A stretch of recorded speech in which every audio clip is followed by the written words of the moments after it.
Good afternoon, everyone. Thank you all for joining us here at the Pepperdine campus in sunny Malibu, California. What a great day we have out there today.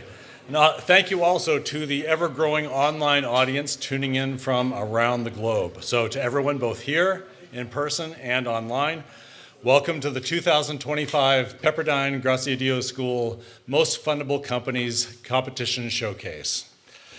This year, as is in the last 4 years, this is presented by the Singleton Foundation for Financial Literacy and Entrepreneurship. So welcome, everyone.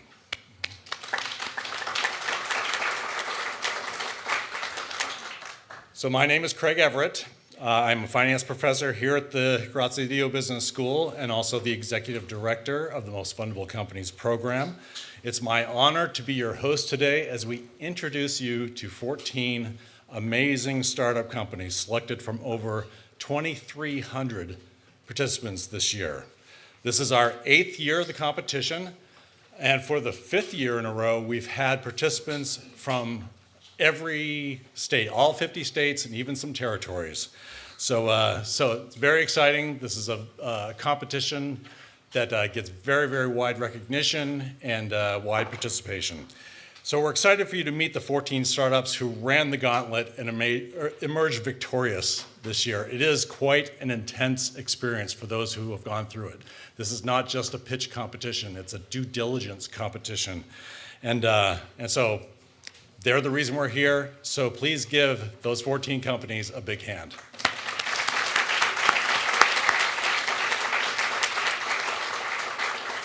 Okay, so now I'd like to recognize a few very distinguished guests. Their generous support of our competition throughout the year, and in some cases throughout many years, allows us to celebrate here today. So guests, as I announce your name, please stand and wave so that we can give you a huge Pepperdine waves welcome. First, I'd like to introduce you to two very special individuals, Will and Carrie Singleton, co-founders of the Singleton Foundation for Financial Literacy and Entrepreneurship. So, Will Singleton is a Seaver College alumnus and a Pepperdine parent who established the Will Singleton Chair in Finance at Pepperdine. So welcome back to your school, Will. Carrie Singleton, in addition to serving as the Singleton Foundation's co-founder, is a trustee at the Providence St. John's Health Center and is currently working on a restaurant program called twoforks.com to reduce food insecurity and obesity nationally. So a big hand to Will and Carrie Singleton. And we are also very pleased to welcome Singleton Foundation CEO Shelley Miles.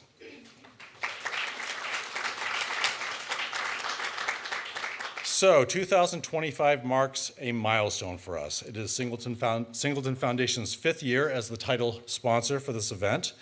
And as mentioned, the MFC program is just one of many ways they support Pepperdine. So thank you to Will, Carrie, Shelley, and the entire Singleton Foundation team.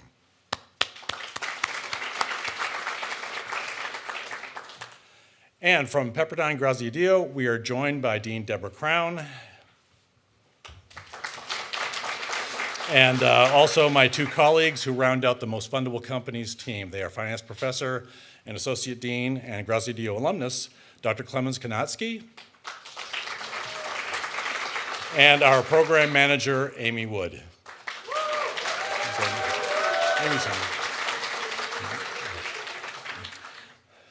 I would also like to welcome Pepperdine University Provost Jay Brewster, Graziadio Board Chair Steve Calvillo, and the entire Graziadio Board.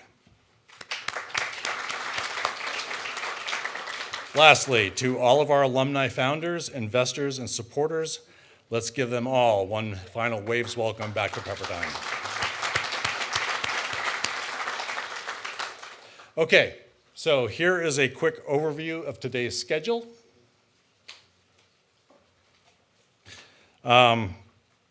So in just a moment, Dean Crown will share a few remarks.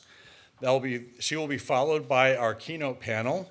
Then we'll jump into the Most Fundable Companies presentations by the winning companies. In between the list winners, we'll hear from our title sponsor, the Singleton Foundation, and our gold sponsor, Witham. We have a few breaks built in, roughly at around 2 o'clock and 3 o'clock. During those breaks, you can go out to the patio, meet the companies that are out there, and then hurry back in for the continuation of the program. Then we'll wrap up by announcing the Fan Favorites Awards. Those are chosen by you, and we'll provide instructions along the way on how you can vote with your phone. And following the awards, we'll again head out to the patio outside for our networking reception to celebrate, to congratulate the winners, and learn more details about their companies. So now, without further ado, everyone, please welcome the one who aligns the Graziadio mission and vision into every aspect of our school, Graziadio Dean, Deborah Crown.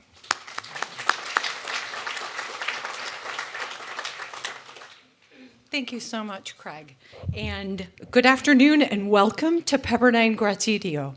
And I'm going to do a little bit of a housekeeping item because we have so many people on the sides. I see a couple. If there is a seat next to you that's open, can you raise your hand just so we can get some of these individuals? Someone wants to take my seat, you're welcome. I'll get a chair over there. But come on in and sit down, get yourself a little bit more comfortable. We love having a full house, and we are not surprised by that. And so let me formally tell you how honored we are to have you here, and what a pleasure it is to be able to kick off this year's Most Fundable Companies Showcase. So to our founders, if you are a founder, stand up. If you are a founder, stand up. You get to...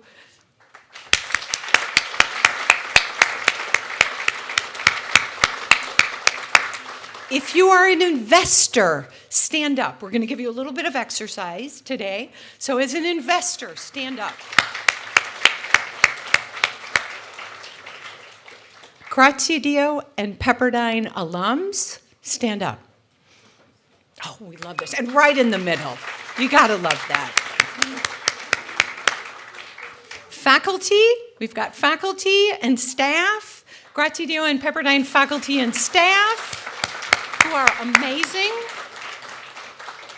Students, I know we have some students here as well, and even on the sides. We are honored to have you all as part of our community.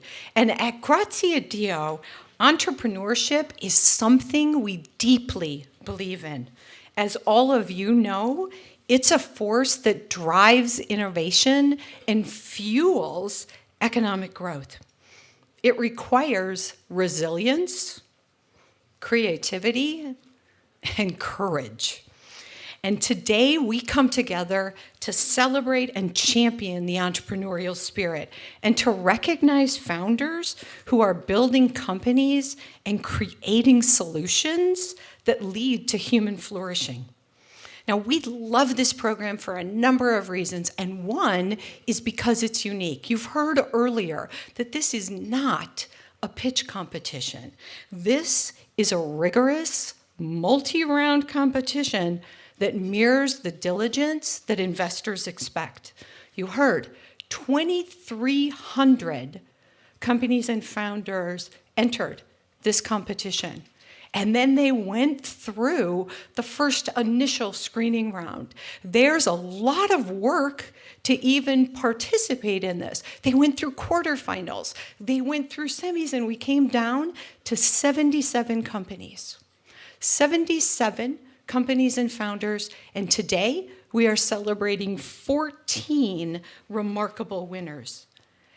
And what we are so appreciative of and proud of, that every single participant received actionable investor quality feedback from over 130 judges, many of whom are also investors. And so now, why is it that providing investor quality feedback is important to us? Okay, so one reason is because one of our goals for this event is to help promising companies become truly fundable, so that they can expand their reach and make a difference in the world. Another reason is that we want our students who come to us at all career stages to have exposure to this process and the opportunity to compete in a competition that is nationwide and world-class, and with no advantage for being a Graziadio student or alum. They compete as equals. We find that to be a remarkable experience. So I will say it is particularly exciting, and it even gives me goosebumps, or if you're from other parts of the country, chicken skin, to announce that one of our winners today is a Graziadio alum. Congratulations. Now, as Dean, I'm so sorry, but I also need to thank some of the people that really contributed to making this possible. And so Will and Carrie and the Singleton Foundation, thank you, not just for your work with us, but all of the work that you do in this space. It is remarkable, and we're so honored to have you for the title sponsor for the 5th year. Yes, we get to clap again. And I also want to thank the full set of sponsors and contributors, and that includes our board. So Pepperdine Graziadio board, would you mind standing up? Steve, Calvio, all of our board members who are here, Mark, Frank, you can stand up too. You are a part of this. Amy, thank you for all the work that you do year-round. And today's panelists, our faculty, staff, and students, thank you for the work you do all year long. And I want to do a special shout out. One who you heard, she got the loudest applause earlier, but she is remarkable. Amy Wood. Amy, go ahead and stand up again.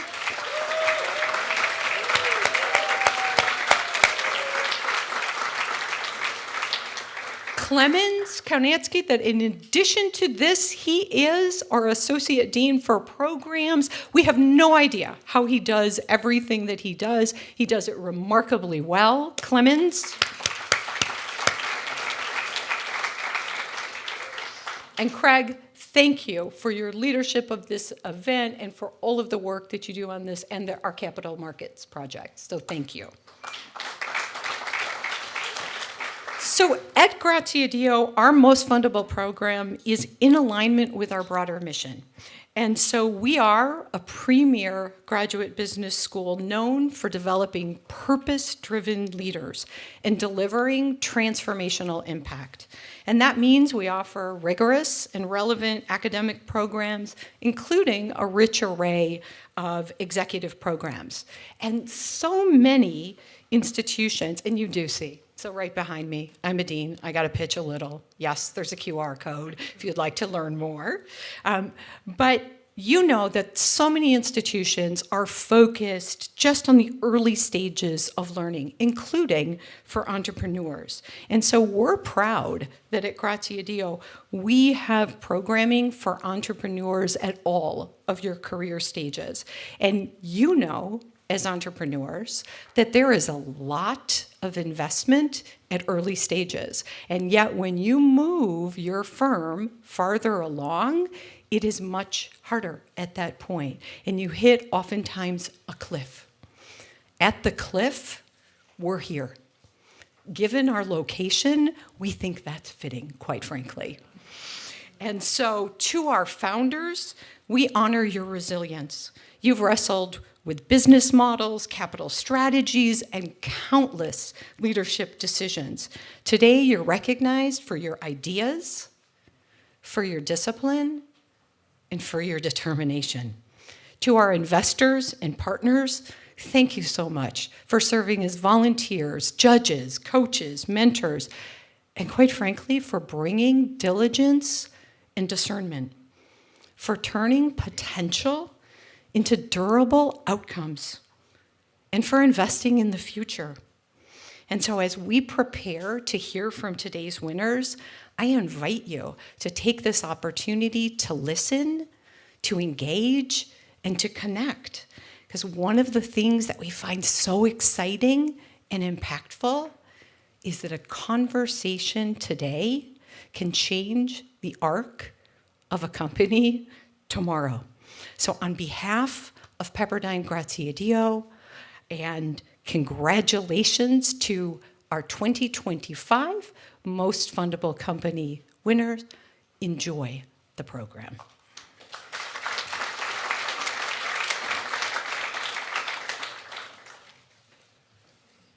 Okay, so before we introduce our panelists, there's just a few more thank yous that I'd like to do, and some have already been called out. So if you have, sorry, it is a great honor that we are joined today by our Graziadio board chair, Steve Cavillo. Steve has been married for almost 56 years to Alida, who's the daughter of George Graziadio, our school's benefactor. We are thankful to Steve for the dedication and stewardship that he provides to ensure the legacy of the Graziadio family here at Pepperdine.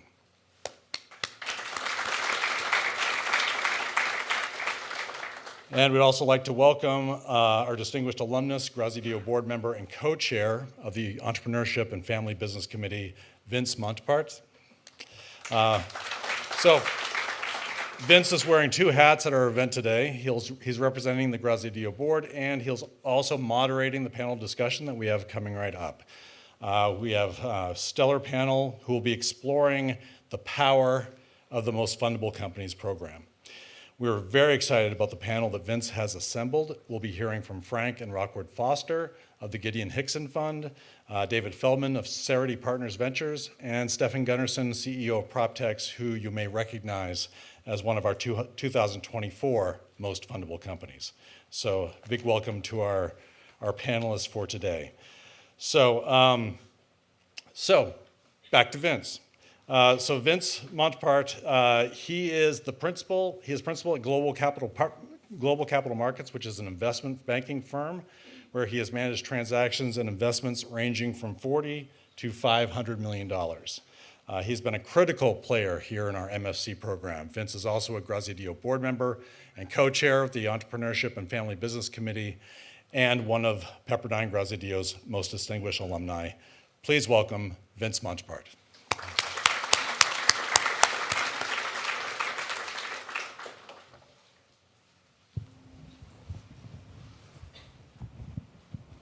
Thank you, Craig. As Craig has mentioned, I'm honored to be here today. We're going to take a look at a company that was here last year, that was a winner. And we're going to ask him a few questions about his experience with Most Fundable Companies and how has it changed his business since then. The company is PropTex. CEO is Stefan. And what we're going to do is we're going to listen to Stefan to talk a little bit about his experience. He could not be here with us today. He is busy running a global company. And then we're also going to invite up a panel here of the three individuals that interacted with Stephen in the MFC process and also did an investment with him. And so we're going to get their experience of what happened. So this process does work very, very well. And a lot of the things on the Most Fundable Companies, you know, we've had 128 winners. Out of those 128 winners, there's 108 still in operation. So that's over 81%. So imagine your investment portfolio of startups that you've invested in 128 companies, you still have 108 left. That's pretty darn good. Okay. 4 have had successful exits. So those 4 there would, you know, hopefully returned your investment. So this process does work very well for that. So what I'd like to do, like Frank, David, and Rockwood, if you can join me up here.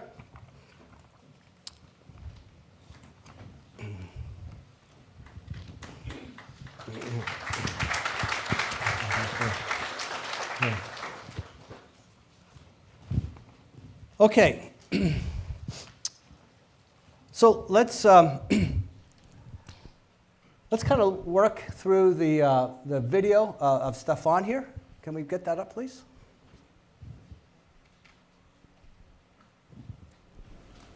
Hi, everyone. It's great to be back with the Pepperdine and the Most Fundable Companies community. I'm Stefan Gunnarsson, CEO of PropTex. When Vince asked me about my experience, I thought back to the very beginning, how we were first introduced to the MFC program. What stood out right away was how different it felt from other competitions. It wasn't just a matter of filling out a form or submitting a deck. The process mirrored real investor diligence, and it pushed us to think more strategically about how we were building our company. As we went through the judging rounds, what I really learned was the value of what feedback and the people we met along the way.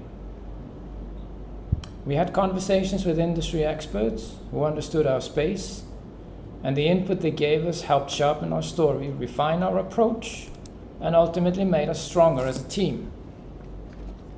And then there's the impact. Winning a place in the list wasn't just recognition, it truly opened doors. 2 of the MFC judges actually became the lead investors in our seed round. That connection sped up our fundraising, brought in additional investors, and even led us to new customers and strategic partners. For us, the MFC program has been much more than an award. It's been a catalyst for growth. So I just want to say thank you to Pepperdine and the MFC team for creating this platform and supporting founders like myself. And congratulations to the year's winners. You're in for an incredible ride. Thank you.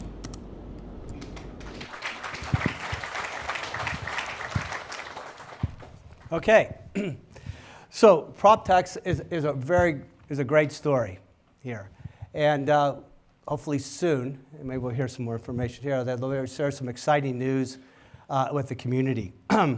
But here with me, we have 3 individuals that played a key role from the time that Stefan submitted his work to the MFC, all the way to being selected as a winner, and then after that in through an investment stage. So to my left here, I'd like to introduce Frank Foster, David Freeman, and Rockwell Foster.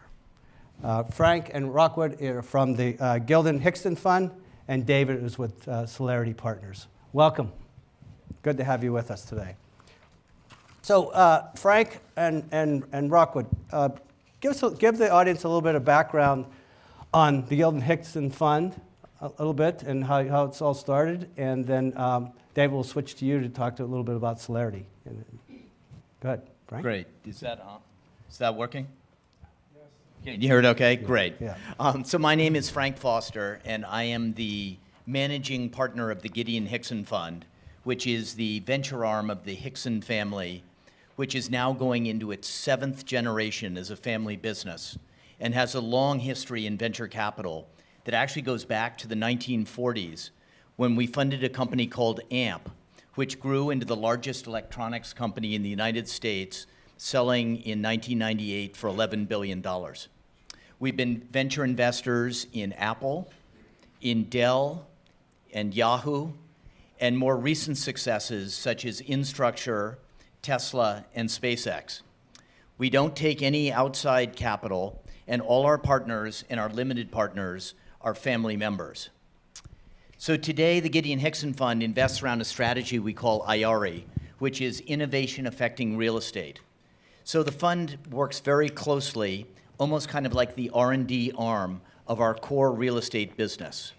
We also use our venture capital division as the training and development for our next generation family members, who you'll hear from one of them today.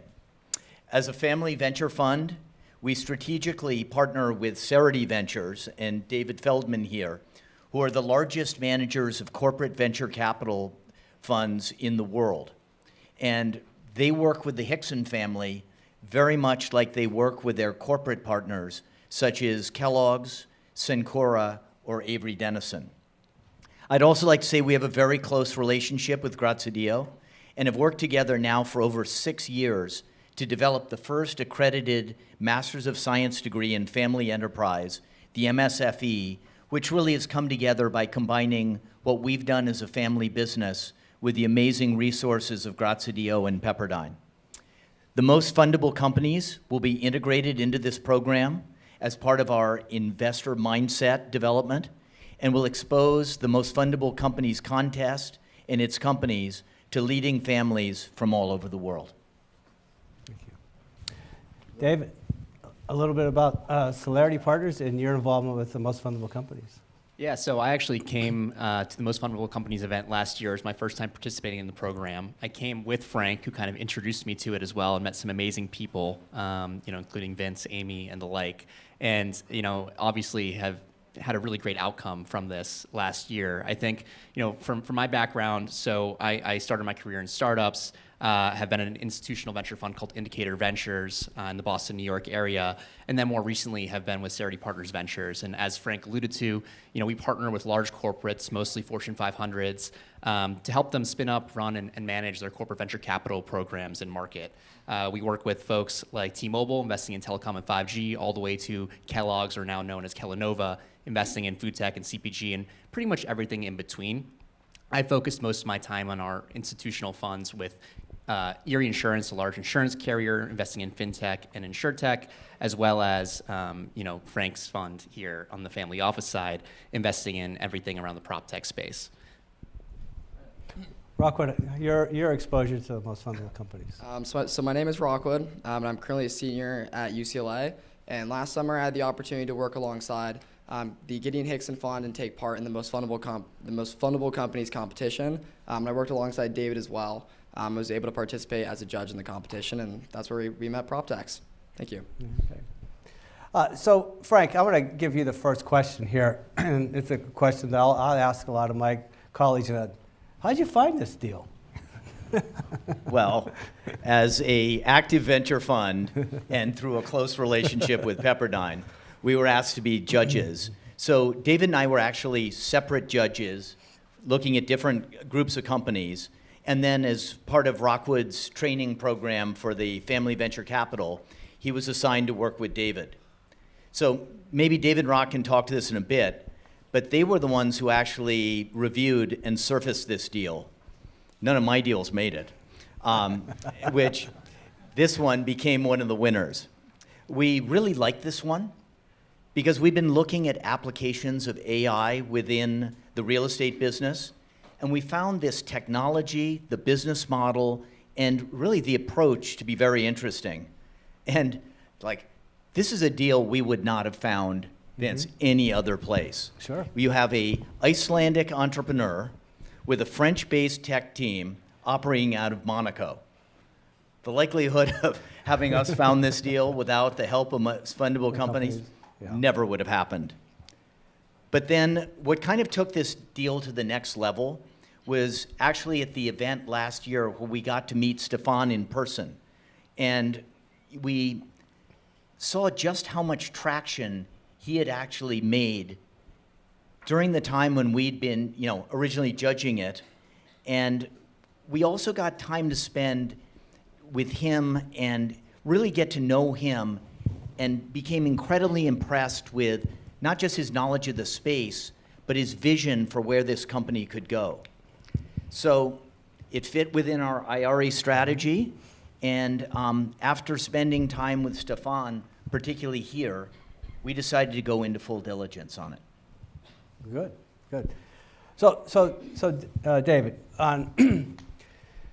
so you found the deal. What were some of the original aspects when you looked at PropTechs and met Stefan that said, okay, I'm going to really put my name behind this in Celerity, and I'm going to take it forward. So can you take me through some of those dynamics and what you were able to pick out, either with your conversations with Stefan or the market that he was in and his approach, and maybe some of the interaction you had doing the judging of the most fundable companies. So take us through that process.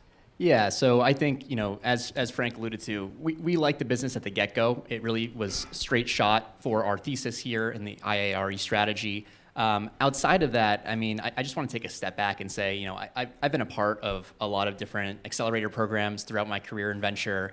in the LA, SF, New York areas. And I think just reviewing some of the information that comes from the MFC program is really important and actually provides a lot more context and insight into the company before even speaking to Stefan or getting into some of those conversations, which helped us, see into the company a bit more at the get-go. And from that, we learned, listen, it's a really capital-efficient business. He wasn't spending that much money, and he was actually gaining some pretty interesting contracts. We really like the B2B model versus the D2C model, which a lot of folks were using in this space at the time. And then from there, the tech aspect was real, and we really wanted to validate that in terms of, okay, well, where does this translate into potential pipeline ARR? That got us excited at first, and yes, he was generating a little bit of revenue at the time, but then as Frank said, when we met him in person, he had really turned it up a notch, and I think where we hesitated with the deal was, he is a man that has traveled the world. He has started a few companies before, serial entrepreneur, had a great pedigree, and we really respected the team that he'd built around him. But we weren't sure how he would do with a real formalized board and reporting process, and really wanted to dig into his mindset with the company. I think meeting Stefan in person answered a lot of our questions. We felt very, very good about his ability to receive feedback and potentially work with us down the road. And he was able to showcase that, yeah, he's actually getting towards that $1 million ARR, number that he had said he could by, the first meeting that we spoke with him. So I think all of those, red flags that we had at first were kind of assuaged over time when we kind of met him in person, and then after we dug into the real diligence process. Okay, well, good. Now, so you done through the due diligence, you identified the company, and so really the real big next step is, how do you build that swarm of agreement with the rest of the partners? So, Frank, how did you get this across the line? You had a CEO, a multinational CEO, Icelandic, as you mentioned, had development across various parts of Europe, under $1 million in ARR revenue, and it's really B2C model. So, putting together the information to take to the investment committee, how did you ultimately get across the line here?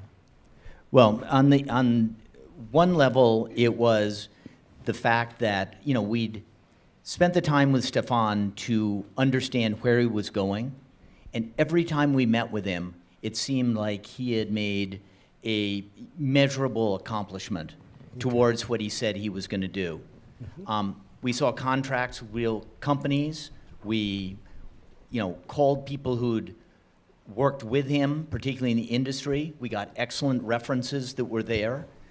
And his credibility with us, his responsiveness to what we were suggesting or asking, and then his follow-through was exceptional. So the worry about the international man of mystery that we had sort of went away. But we did have one major problem to get it over the line, which is that we needed another investor to help be in this deal who really had experience within this area. Like, we'd never done a deal that sold to property sites.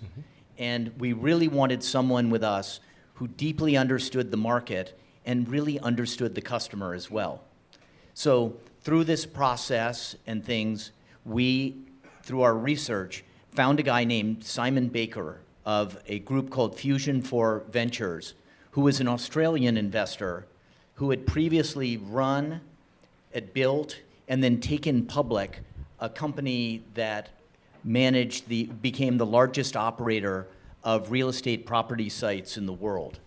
So Simon's experience and then his enthusiasm for what was happening here really validated the opportunity for PropTechs, and it was clear that Simon would be able to bring his network to really open a whole group of opportunities for the company as well. Another thing we liked was he brought strong governance and discipline from his time as the chair of a public company. So we agreed to co-lead the deal. He put his money up side by side with ours, and I can tell you he's been a terrific partner and has played a driving role in helping Stefan and the team be successful. Good, that's good. So Dave, now that you kind of have built the case for the for the investment. You brought on another partner for a syndication point of view. So you get around and what were some of the things that you looked at with regards to Stefan and the company? How are you going to post funding? How are you going to work with this company? How are we going to bring them into the fold of, all right, now you've got some good institutional investors behind you, and what's that transformation that you have to take a company that's under $1 million in ARR, a CEO that's trotting the globe, what's that process looks like, and how did that go in getting that over the line? Yeah, there? Vince. Well, the first step was, each time he called in, we checked in with him. He was either in, Monaco or Thailand, France, et cetera. And so we wanted to make sure that the company was in one place. And we told him, we recommended, headquarter somewhere close to some of your investors. That ended up being New York, which was great. We formalized a board. We brought a lot of the templates that we've used previously with some of our, early stage, but also later stage investments to the table, and helped him really, formalize this process in a way that made us comfortable as investors, but also as board members, looking for this information and processes that are pretty tailored to, companies that are a bit more later stage. And so I think that all of that combined really helped him think through how to formalize a company himself, bring folks together. He made some more hires in New York on the sales side. I think that overall, we were just really able to steer him in the right direction for, additional funding rounds down the road. And if there was some sort of M&A process down the road too, he would have things in place that would really help that along too. So not only you made the investment, but you also provided a lot of leadership and guidance on how to, form his company so that it will last. Yeah, I hope so, and I think, he's founded companies before, but he'd never really had a formal board around the table, and so helping him do that, I think, was a primary part of, our diligence getting over the line, making sure that we thought that would actually be a viable strategy and path forward. So we were really excited about how it came together, and I think hopefully it'll help him down the road too, if there's more businesses that are to come from him. That's a very good point. A lot of the founders, CEOs, when they get to this point, and you get to the point where you're trying to, shape their company into something less, there's sometimes a pushback by them, but generally the ones that embrace it are the ones that will be successful. So well done on that. Okay. So let's go back to Frank and Rockwood here. Long-standing family office. Congratulations. 6 generations? 7. Generally after 3, sometimes they go away. And I know we shared some things personally, Frank, where it wasn't always the best of times, and you kind of really you've done a tremendous job. And particularly with the program that you've started here at Pepperdine, I think is one that will help generations in the future. So let's kind of talk about, one of the things in, developing next generation leaders, how have you incorporated some of the MFC programs into this? And I want to hear from your perspective, and then Rockwood, I want to hear from your perspective too in that, particularly from your student point of view. Great. I won't spend too much because I think you want to hear from the person who actually was involved with it. So I might quickly turn that over to Rockwood. Yeah. All right, well, let's start with you then, Rockwood. Go ahead. Yeah, I mean, I'm sure that many of you are sitting there thinking to yourselves, what was I doing as a 20-year-old kid, operating as a judge in a venture capital competition? I certainly felt the way myself at the time, and I'm still not quite sure now. But it was an amazing experience, and I think maybe a good way to answer this question is to talk quickly about maybe some of the misconceptions that I had about the venture capital industry before I had the experience working with my family and working with David as well. I think I kind of thought it was a bit like the Wild West, where you have all these investors wildly throwing around capital to crazy AI startups and lots of bits like that. But I really learned that this is not the case. I think that there's a level of discipline around the questions you have to ask to surface and validate all the different parts of the business, the important parts of a company. And especially with us working with the Gideon Hickson Fund, that's really the management team, the product, and the business model itself. So we ran reference checks with past customers and potential customers as well to really find the use cases of all these products. There's a lot of work that goes into understanding all the competition and where it comes from as well. And this is all before you actually try and make the deal happen, which is a lot more than negotiating a price, which is something that I quickly figured out. And you have to build out an investor syndicate and make important decisions on voting rights and participation rights moving forward as well. I think Well, yeah, well done. That's good. Well, we're we're being told to stop, but David, I want to get one of your final thoughts on advice that you would give the audience here in going forward here. Yeah, really quickly. So I think that it's a tough market these days. I think that venture capitalists, institutionals, and strategics alike just care a lot more about the fundamentals these days. And so the more work that you can put in to getting a solid data room together at the get-go, which I think this program helps you do very well, just puts you a level ahead of some of the other folks out there that are trying to raise capital. And the more you can point to real, pipeline ARR potential and back that up with early stage customers, the better for investors these days. But overall, I think that this program really sets you up for success here. Point in fact by this recent investment, and hopefully, there's more of that to come. Okay, great. Well, I think we've used a lot of the time, so I want to thank Frank, David, Rockwood for your time. I think what you've done here with PropTechs and given this example clearly is something that is a benchmark for the most fundable companies. So on behalf of the Graziadio board, the Graziadio School, the most fundable companies, thank you for your time today and your interest in most fundable companies. So thank you.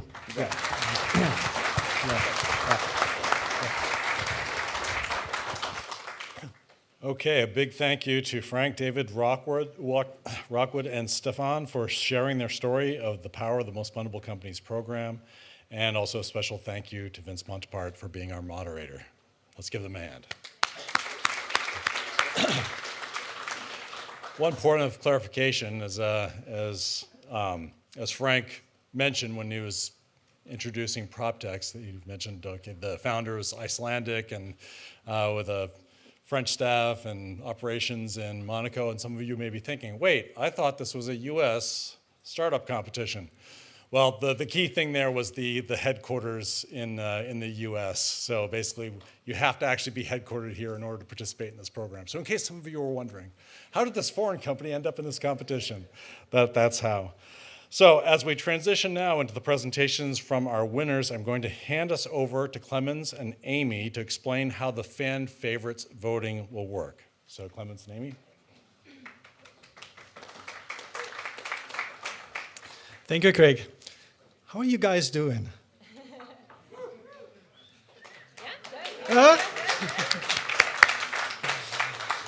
So just keep in mind, as you watch these presentations, it's important to point out all of these startups are actually seeking funding, investors. And to make this easy for you to connect with them, your event programs actually include their contact information. So any investors, even the smaller ones, reach out to them. Also in the event program, you'll find the 2025 finalists, semi-finalists, a total of 77 remarkable companies. We invite you to explore all three groups and discover the companies that could be the perfect fit for your fund strategy. This year's winners span fintech, agtech, healthcare, aerospace, and CPG. And they're actively raising funding anywhere from seed through Series B. We know you're going to like what you see. The quality of the MSC winners this year is really unmatched. We have 14 winning companies on this year's list, and we recognize them all equally. So there's no first or second or third winner, they're all winners. All of you in the audience, though, have a chance to rate the presentations and list this year's top 3 fan favorites. And now my colleague Amy is going to show you how this actually works. Thank you, Clemens, and hi, everyone. So today, as Clemens said, to vote your favorites, we're using a platform called Startup Steroid that's being offered to us through our good friends who started this company. If you're here in the auditorium in person, I recommend you join the Pepperdine Wi-Fi on your devices so you have consistent service, but don't worry if you lose your connection, there's no problem. Just get back to where you left off by scanning the QR code again. We've got some screenshots up here for you to follow, and I'm going to walk you through them quickly from left to right across the screen. Step 1, scan the QR code. We all know how to do that. If you're here in person, the QR code's also in your programs, so you can refer to them throughout the day. Step 2, this is the login. Our event code 991516 should automatically be filled in for you. Simply type in your email and hit enter. And then on the next page, you'll provide 3 pieces of information, and you do this only once. You enter your name, your phone is optional, and identify yourself as an investor, a founder, service provider, or other from the drop-down, and then hit continue. Hopefully everyone's doing okay so far, and if not, we can get you some assistance or just look for one of our smart, savvy students who can easily help you get through this. And then once you're in, okay, so this is what you're seeing right now. Once you're in, you'll see all 14 of today's list winners, and they're listed in the same order in which they're going to present to you. So they're not going by alphabetical order, but this is in the order by which you're going to see them up here on the stage. Under each company name, there's a green button called Take Poll. So this, when you click the green button, this is where you can rate the company and determine the outcome for the top 3 fan favorites at the end of the day. 1 is low, 10 being high, and you have a few other options here, which we hope you'll provide, which are feedback and comments. These will go directly to the companies if you select yes to that one. And we also hope that you also select, can this company contact you in the future? So that will share your contact information with the company. Conversely, if you want to contact any of the companies, you can also find as Clemens mentioned, their contact information in the event programs, but you can also find it under details under the Startup Steroid platform. We highly recommend you complete your ratings throughout the day because you're going to see 14 companies and you might get lost by the time you get to number 12. But don't worry, you can go back, you can modify, you can switch your top ratings, you can rate them all equally if you like. You do it how you choose to do it. And our voting will close right around 4 p.m. today. So that's just a warning there. And Craig promised he's going to give you many reminders to vote for the companies as we go through the presentations today. So that's all there is to it. Thank you for listening and happy voting. Thanks, Amy. There is another URL on the programs and on screen. It is pepperdine.edu/MFC list. At the end of the showcase, this is where you can find the list of winners' profiles and all finalists and semifinalists from 2018 to 2025. So it's a long list of companies. This entire showcase is also being recorded, and you'll find that on the Pepperdine MSC list website as well. Each company will present for 5 minutes only. The order in which they will present is by industry groupings in alphabetical order by company named within that group. The presentations will be as follows. Group 1 is B2B. Group 2 is Software as a Service or SaaS. Group 3 is CPG, Consumer Packaged Product. And Group 4 is Health and Life Sciences. As mentioned earlier, in between the companies, we are going to hear from Witham and from the Singleton team, and we will pause for a couple of breaks around 2 o'clock and 3 o'clock. Now, without any further ado, presenting the first of the 2025 Pepperdine Most Fundable Companies, welcome from the B2B category, Avol.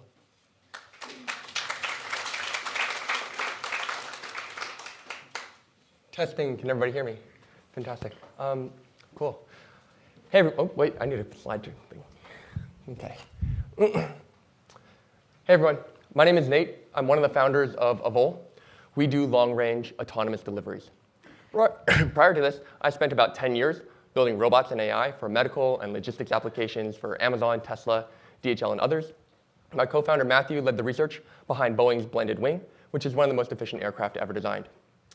The problem that we're trying to solve here is that medical deliveries are a $62 billion market that is completely dependent on ground transport.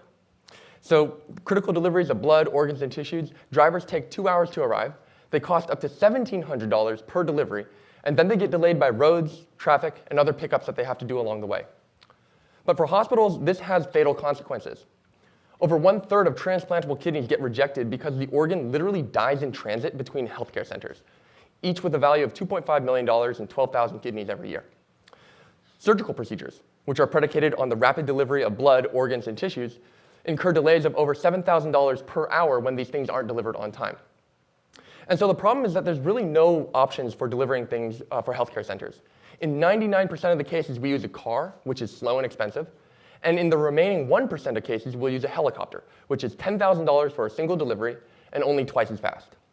We started Volt to provide a mainstream option, a third option, that was faster than a helicopter, but for the cost of ground. We do that by delivering products using autonomous electric aircraft based on Matthew and my PhDs. Somewhat uniquely, we operate these as a service, so we deliver things up to 11 times faster than driving, but for the same cost or less. And unlike guys like Zipline or Amazon that are limited to delivering within cities because of the range of their aircraft, we're actually able to deliver the long distance between cities using our network of drone ports. So this unique drone port approach allows us to not only build routes that are profitable from day one, but also get FAA approval faster, because what we're doing is we're flying over the empty area between cities instead of trying to fly over a densely populated region. The thing that enables this is our aircraft. So we've built a revolutionary blended wing aircraft design. It is so efficient that it fits in the same regulatory class as our competitors, but with 10 times the range and 5 times the volumetric payload. And so what that means is instead of putting your drone ports 20 miles or 30 miles apart just to satisfy range restrictions, this allows us to put our drone ports 100, 120 miles apart, where we can save our customers hours of their time instead of minutes. And what that translates to is the fact that our customers pay us over 2 orders of magnitude more per delivery than other drone companies, because at the end of the day, it's hours that matter, not minutes. Where this is most useful is in the medical delivery space.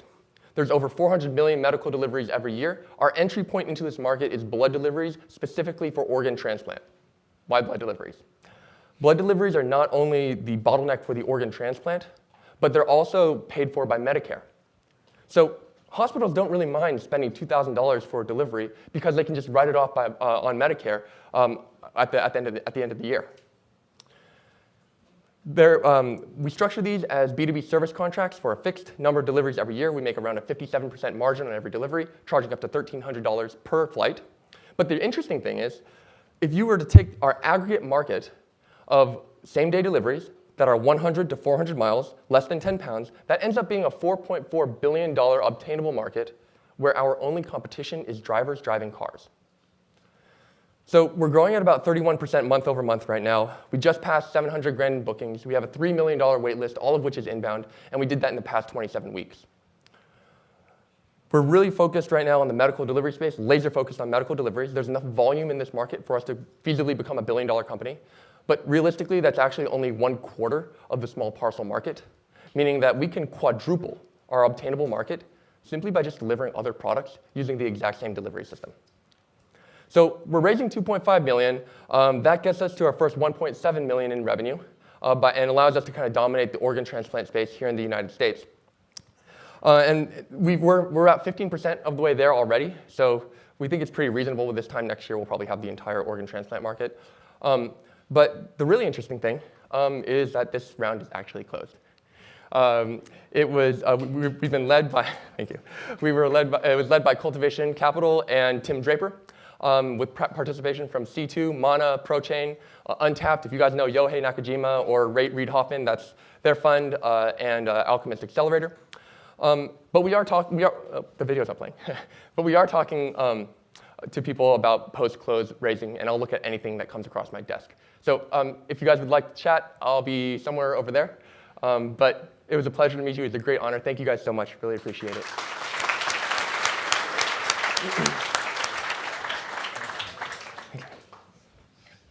Okay, thank you. Thank you to our timekeepers, by the way. And just to all the other presenters, when you hit 30 seconds and you get the 30-second sign, I will stand up here just to be intimidating and in case you didn't see the sign, you'll know when I'm here you only have 30 seconds left, so wrap it up. Our next company presenting is Azure Printed Homes.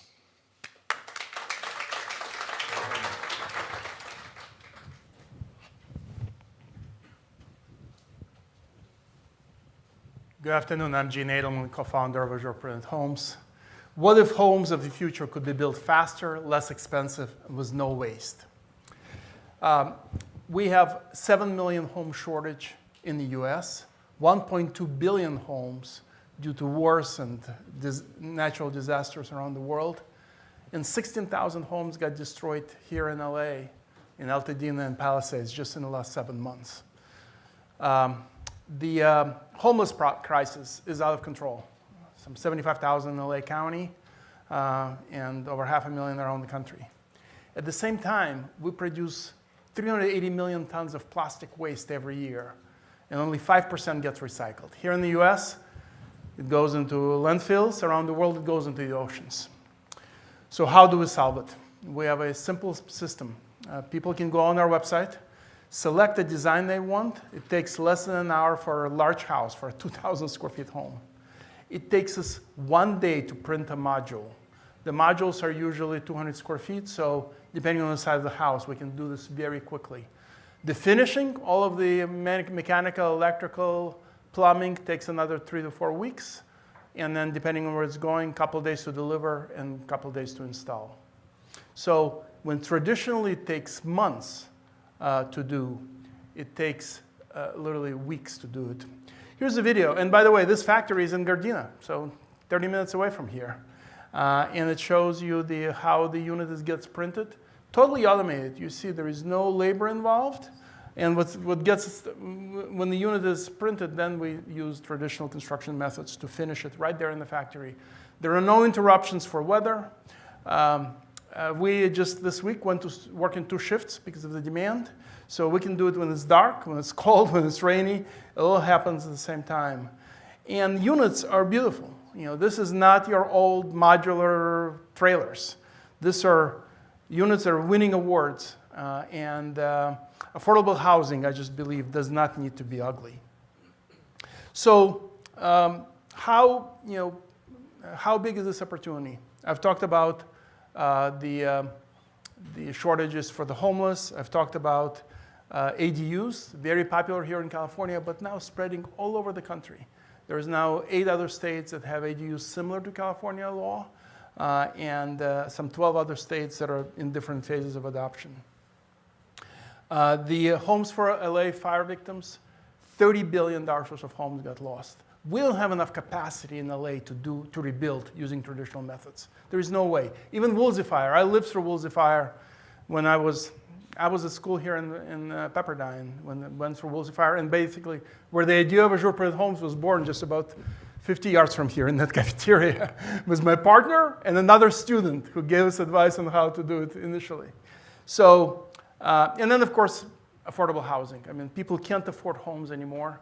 Young people can't. And this is the first time that doing it much faster, less expensive, and with zero waste is the way to accomplish this. So traction to date, we did over $5 million in revenue last year. We're on the target to do 7.5 plus this year, probably closer to 10. We have $40 million of pre-orders. Literally, we need a lot more capacity to fulfill all the demand that we have. State of Colorado issued an RFP, which we won. And so they're funding our next factory. It's going to be opening in Denver in March. We have vision of opening a factory in every time zone to reduce delivery times and be much more customizable. And we'll accomplish this next year, and the year after we're going to go international. Middle East, Europe, Asia are all very interested in what we have. We've been at this for a while. So IDEA was born 6 years ago, produced our prototype 3.5 years ago. But this year has been an incredible year. We won South by Southwest Innovation Award, Innovator of the Year from National Association of Realtors, Fast Company, one of the 10 most innovative global real estate companies. So really, really pleased. So really, just a little bit of the timeline. Between 20 and 24, we produced prototype and got our initial clients, and then now we're raising a $10 million raise. Already a quarter of that is raised. We're now talking to many institutional investors. So if you have interest to help us raise and to participate in this method for building for the future.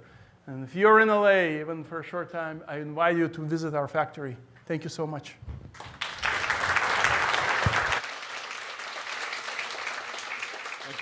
Thank you, Gene. Don't forget to vote, everybody. And our next company is Eco2Mix. Thank you. Hello, everyone. I'm Waldo Moraga. I have an ag science degree and more than 30 years of experience in irrigation and water treatment. I'm a founder and CEO of Eco2Mix. In Eco2Mix, we are changing how farmers use the water with a completely unique and patent system that mimics nature. What's the problem for them? The problem is that the irrigation water they have is basic. So that high pH water keeps the nutrients away from the plant, reduce the water distribution uniformity, and increase energy cost, affecting the bottom line of farmers. Current solutions are not sustainable anymore. They are expensive, toxic, dangerous, and they are killing soil life. We have a complete different approach to this problem. We make carbonic acid on site. Carbonic acid is exactly the same that is rainwater. When rain washes carbon dioxide from the atmosphere, it creates this gentle, soft acid that we use in our proprietary system. As an example of what our customers save, I'm going to give 2 examples. A golf course superintendent in Florida skipped fertilizer application, saving $20,000 this year for using our system. A strawberry grower in the central coast of California registered 40% more yield, skipped some fungicides and fertilizer application. And those 2 examples show us that the carbonic acid helps the plant to be healthy, so they don't need those inputs. We bring these to the market as a service. With 3-year contracts with the farmers, we install everything needed. We charge them for the volume of water that needs to be treated, so they know upfront how much they're going to pay for the service. Right now, we have more than 110 systems installed in 42 accounts, 13,000 acres being treated, with 2.2 million in annual recurring revenue. And we are completely profitable and bootstrapped with only a $350,000 check. As I said before, our business model is ARR. We expect $2.8 to $3 million in revenue this year, and we're looking for investors that want to help us to increase this growth, and we expect to have around $15 million by 2030. The market opportunity is huge. Only reaching 10% of the market in California, we're talking about 68 million in ARR. And expanding outside California is 2.7 million in the entire United States. We don't count on the outside the states. Right now, we partner or we work with gas companies that fill with CO2 our tanks, but we're already working with another partner company to capture biogenic CO2 from dairies biodigester in the Central Valley. This complete vertical integration is going to help us and our customer because it's going to reduce our cost, it's going to secure stock, and we are going to do a more circular economy, capturing the CO2 and put it back into the soil. We're not in farming only. A few years ago, we started working with golf courses. Now we have golf courses in Florida and California. We have a great team. Luis is in charge of operations, our chief of operations, and he is responsible to keep all the system running in a 5-star service. Guillermo, he is a strategic partner doing connection with big farmers and big farming companies in California and out of the state. And Carson, that is been with us only 2 years, is doing a tremendous job putting the company in the front lines of the market and creating awareness of the company, the solution. This is a $2 million seed round. Most of the funds are going to be used for inventory, support operations, and with that inventory, we can respond faster for new contracts. Some of those funds used for sales, market, and education. And we invite you to join us. We are just starting. We like to help farmers all over the world and also keep the environment healthy. Thank you. Thank you, Waldo. Again, don't forget to vote. The next company is Helix Earth Technologies.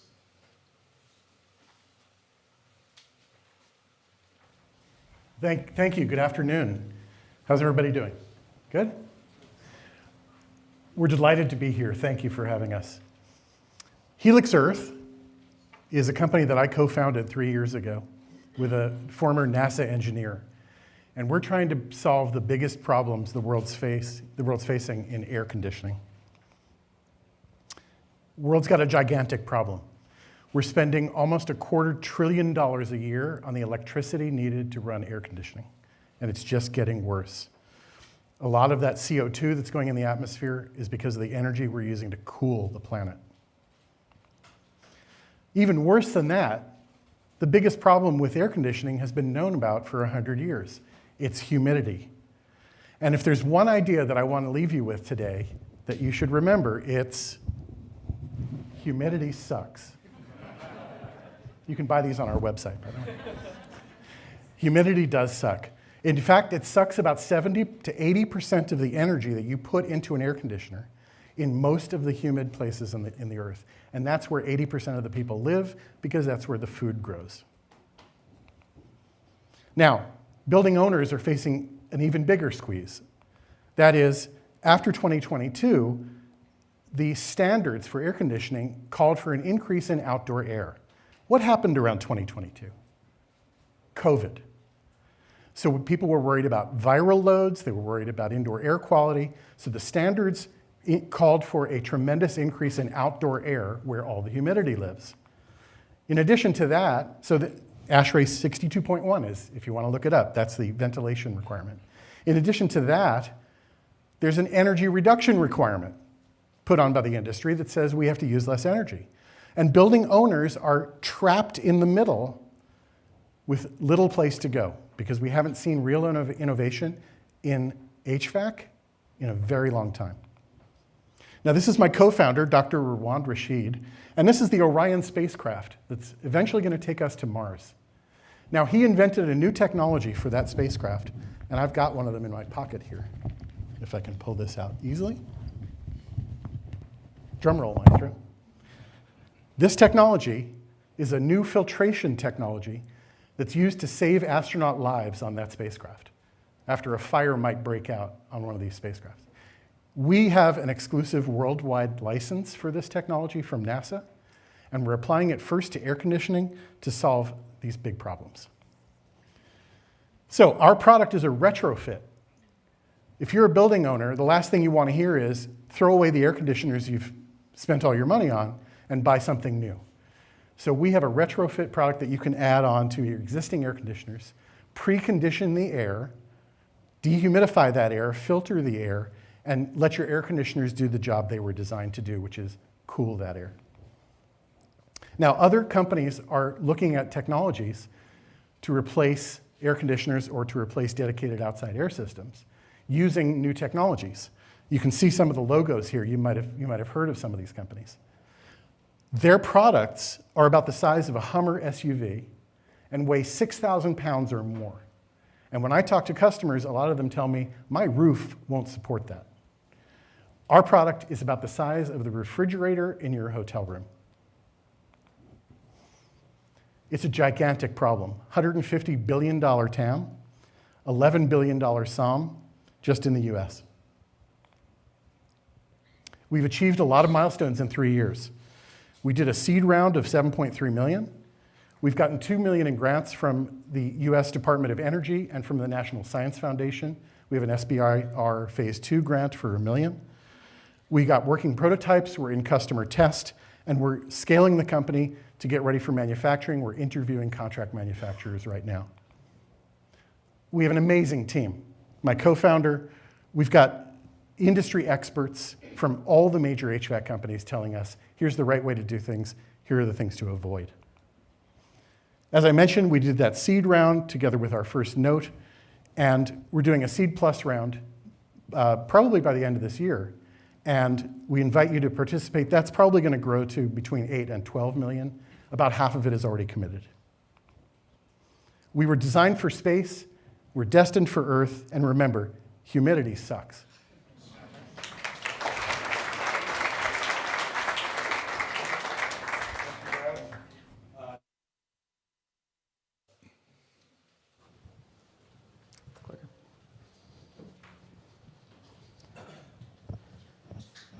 Imagine spending hundreds of millions of dollars on your high-tech solar power project, only for your solar panels to arrive on site damaged because they were shipped on single-use, flimsy wood pallets, cardboard, and shrink wrap. Now imagine you have to spend hundreds of more thousands of dollars to haul all that waste off your job sites. Couple that with safety problems and inefficiencies, and frankly, the solar supply chain is broken. I'm Philip Schwartz, co-founder and CEO of PV Pallet, and we're reinventing solar packaging. We're on a mission to take the packaging from this, frankly, crummy packaging, single-use, wasteful, to this, sustainable, trackable, and very robust. We're changing the supply chain for the better. The solar market is growing at a fast clip. We're averaging 35% year-over-year growth for the last 5 years, and there's no signs of it slowing down anytime soon. The industry is also spending over $1.5 billion just in the US on packaging every single year. And the unfortunate reality is that cost and the waste is going to continue to grow right alongside the market growth unless we do better. Fun fact, I just recently learned that the largest solar panel manufacturer in the US is using 5% of the US's white pine lumber just to make pallets that are then going into the landfill. So think about that for a minute. And that's where we come in. At PV Pallet, we created the PV Pallet Series X, which is the industry's first reusable, recyclable, collapsible, and adjustable pallet system that was purpose-built for shipping solar panels. I've lost track of the number of times customers have said, why didn't anybody do this sooner? We're shipping globally. We've had people air freight our pallets to New Zealand because they needed the damage reduction and the safety improvements, and they needed it now. We have customers reporting over 90% reduction in panel breakage, some up to 100%. So it's a great product, it's innovative, and it's common sense, more importantly, and people love it. But we didn't stop there. From there, we built out an entire reusable packaging product line so that we can ship all the parts and components that go into a solar power project. We've also developed a tracking software for the assets so you can know where your pallets and your equipment is at the supply chain at any given point in time, whether it's manufactured, job site, or anywhere in between. And lastly, we're transitioning into a rental model, so our packaging is not a one-off sale, but it's a recurring revenue stream for our company. The market today, if we can capture just 10% of the US market, it presents a $150 million immediate opportunity for PV Pallet. We're selling to manufacturers, distributors, installers, and recyclers. And there's no reason we need to stop there with the solar industry. The reusable packaging market globally is a $50 billion plus market, and frankly, it's ripe for innovation. Our competition today in the solar industry is what I've shown you. That's it. It's the status quo. It's flimsy, wasteful packaging. We do expect at some point plastic bin and pallet manufacturers will enter the market, but for now, we have the first mover advantage. We are innovators in the industry, well known throughout the solar industry, and we're the first and only company currently that's dedicated to reusable packaging in solar. And we've got a great team to make it happen. We've all worked together through the last 5 years of startup transitioning into growth phase. We're all innovative, driven, and most importantly, we're committed to our sustainability mission. Altogether, we have over 40 years of packaging and solar project experience, so we are the right team for the job to make this happen. Today, we've sold almost $5 million in the last 3 years since product launch. We've raised $3.3 million in previous equity funding rounds. We've gotten a $500,000 grant from the US Department of Energy, and we've sold to some of the biggest customers both inside and outside of solar, including Amazon, Tesla, Nextracker, and Premier PV. And it doesn't stop there. In total, we've sold to over 180 companies in the industry, and what's very exciting is that over half of our revenue stream today is coming from repeat orders, meaning we're providing value to the customers, and we are innovating and changing the industry for the better. At the end of the day, we're not just selling packaging. Our goal is to completely overhaul the solar supply chain and provide a system of value-added services around packaging for the solar industry, and we've got a great business plan laid out to make that happen with your support. We're raising a $5 million Series A equity round with a $20 million pre-money valuation with an exit 2030 goal, $100 million valuation. So ultimately, we're looking for like-minded investors that not only believe that we're on the right track as a business, but also believe in our mission of sustainability and leaving the planet a better place, both for the solar industry and beyond. If you have any questions, I'd love to take them during the networking break. Thank you.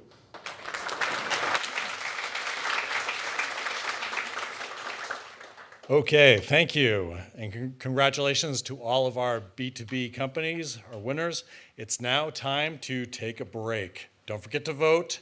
We're going to start back up at 2:10 p.m., which is about 25, it's about 25 minutes from now. Try to start coming back in about 20 minutes. So see you then. While everyone is getting seated, I'd like to remind you, if you haven't rated the B2B presentations yet, please do so now. Under each company, click the button, take poll. I think on my iPhone, it's a black button. I think on Android, it's a green button. But it says take poll, and you can do that for each of the companies. Please do so for the presentations that we've seen so far. And remember, you can go back and change your ratings at any time up until the deadline this afternoon when we stop the voting. So don't worry if you don't know for sure. Put something down, and you can go back and change it later. So you're going to hear me say things like this a few more times. So if you haven't already, please rate the first 5 startups. Now, let's take a moment to recognize our gold sponsors, JP Morgan and Witham. Thank you, JP Morgan and Managing Director Ron Munman, for being a returning gold sponsor this year. Ron is a Pepperdine Graziadio alum and serves as Most Fundable Company's Advisory Council President. Also, thank you to Team Witham. We are excited that Witham is a returning gold sponsor this year as well. Darcy Long and tax partner Danny Vukosa will take the stage a little bit later. If you haven't already, be sure to stop by and talk with the Witham team at the expo outside during the next break or after the showcase, and then we'll see them up here later. And also a big thank you to our silver sponsors, CFO Plans, which is led by Graziadio alum Gary Hewadama, and thank you for your 4th year of sponsorship. Also a Waves welcome to Gary's wife, Sue Wirasinga, who equally is a Graziadio alum and CEO of her own company. Another silver sponsor that's been mentioned already is the Palmer Center for Entrepreneurship and the Law at the Pepperdine Caruso School of Law, and Executive Director David Feingold, another 4-year sponsor of this program. Start Engine, the funding platform that has hosted multiple successful campaigns for MFC list winners, is another one of our sponsors. In fact, one of our 2020 MFC list winners, Flower Turbines, has been one of Start Engine's top fundraising startups. And new to the silver sponsor ranks this year is Stubbs, Alderton, and Marklees, led by Scott Alderton, Pepperdine parent, Graziadio Entrepreneurship Senior Fellow, and MFC Advisory Council member. Thank you, Scott, for increasing your sponsorship this year.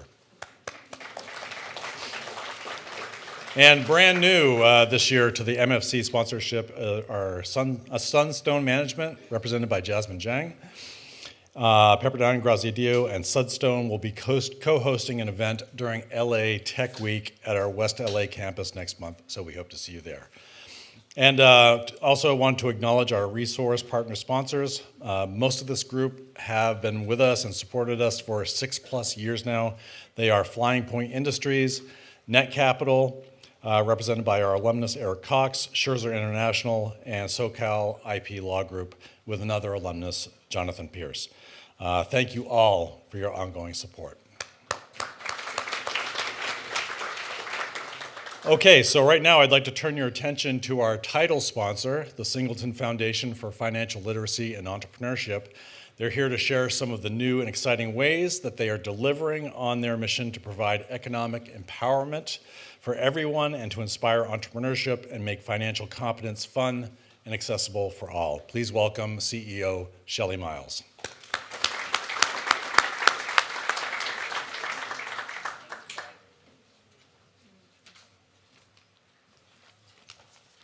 Okay, so first of all, I am so thrilled to be here. I love this event, and congratulations to all the companies that are here. What incredible achievement and what a celebration of your vision and your work. As I've been listening to the presentations just to start off, it makes me so hopeful for the future to see all the wonderful work you're doing. So as Craig said, our mission is pretty simple.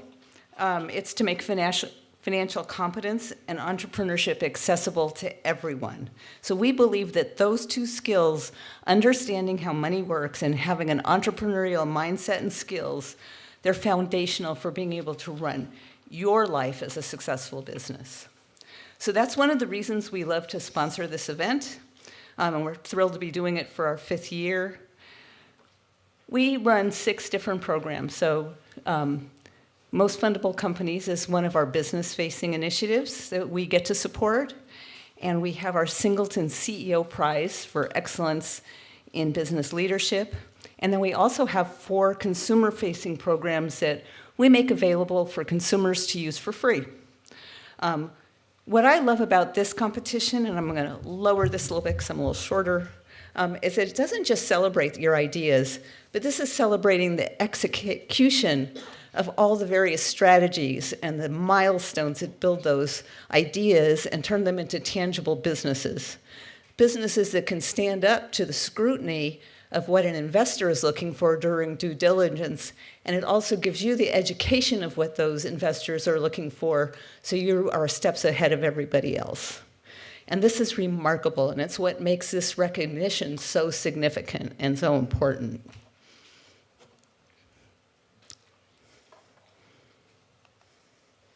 So I'm going to show you a video in a little bit of our 4 consumer-facing programs, which is Million Stories, Groove, Venture Valley, and Slingshot. But first I'm going to tell you a little bit about our CEO Prize. So this prize honors CEOs who over long periods, 30 or 40 years, significantly outperform everyone else, measured in terms of shareholder returns. And we also have a Next Generation Prize to recognize CEOs with businesses that they're younger and earlier in their careers. The prize is based on a book called The Outsiders. And it's based on a study of iconic CEOs. It's very much like Most Fundable Companies because these CEOs, and the first one that was studied was a guy named Henry Singleton, who happens to be Will Singleton's dad. And he co-founded Teledyne and was the CEO there for over 30 years. Over 30 years.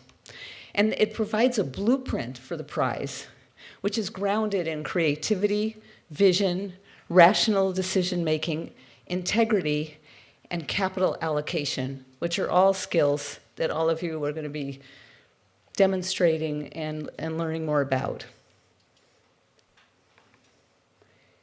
This is going to be our 4th year presenting the CEO Prize. And as you can see from the list of previous winners up here, very iconic and successful CEOs and people that all of us can learn from.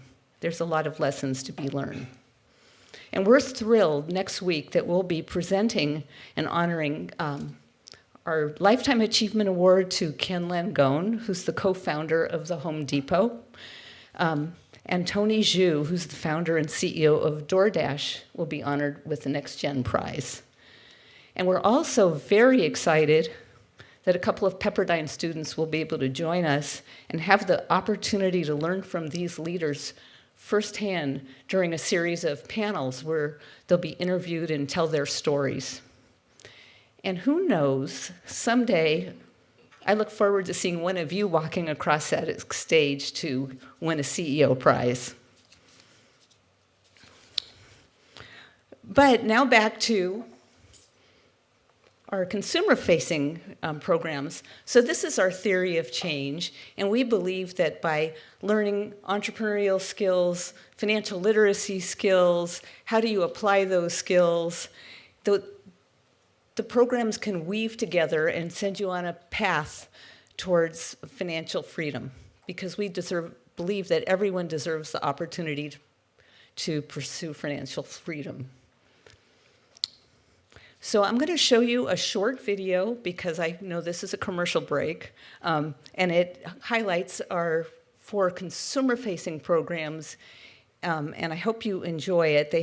They're designed to help you take an active role in successfully running your life, which is your most important business. So can you please play the video? The Singleton Foundation is a nonprofit with a mission to make financial competence and entrepreneurship a possibility for everyone. We have 4 major initiatives. Million Stories Media is an award-winning entertainment channel featuring original commercial-free programming. Unforgettable shows that break the taboo of talking about money with stories of real people and entrepreneurs hitting hard topics in relatable ways. Million Stories reaches an audience of over 1.5 million followers, has won 22 Telly Awards and 4 Anthem Awards, and has a strategic production and distribution relationship with Fuse Media, who reaches over 50 million households. Then there's Venture Valley, our award-winning business simulation video game that allows users to think like entrepreneurs, have fun problem solving, and experience the thrill of starting up, growing businesses with none of the real-world risk. Venture Valley has won 8 awards, and a 2025 MIT Suffolk University research report illustrated that 89% of students said Venture Valley made them think about and learn the importance of allocating resources. 85% of students said Venture Valley helped them to learn about entrepreneurship in a risk-free environment.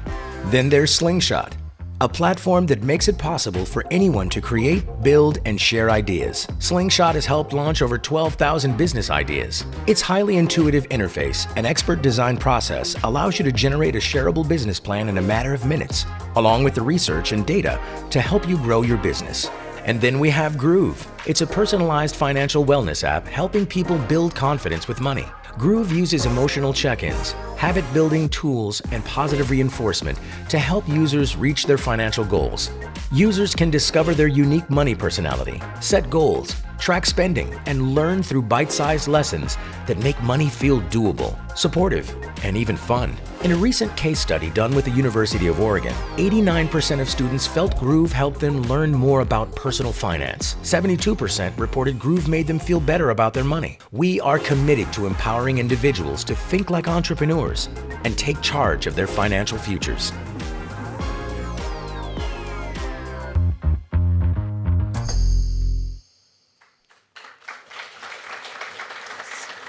So thank you all for letting us be part of this incredible celebration. Once again, congratulations to all of the winners. We wish you continued success, and I can't wait to see what you all do next.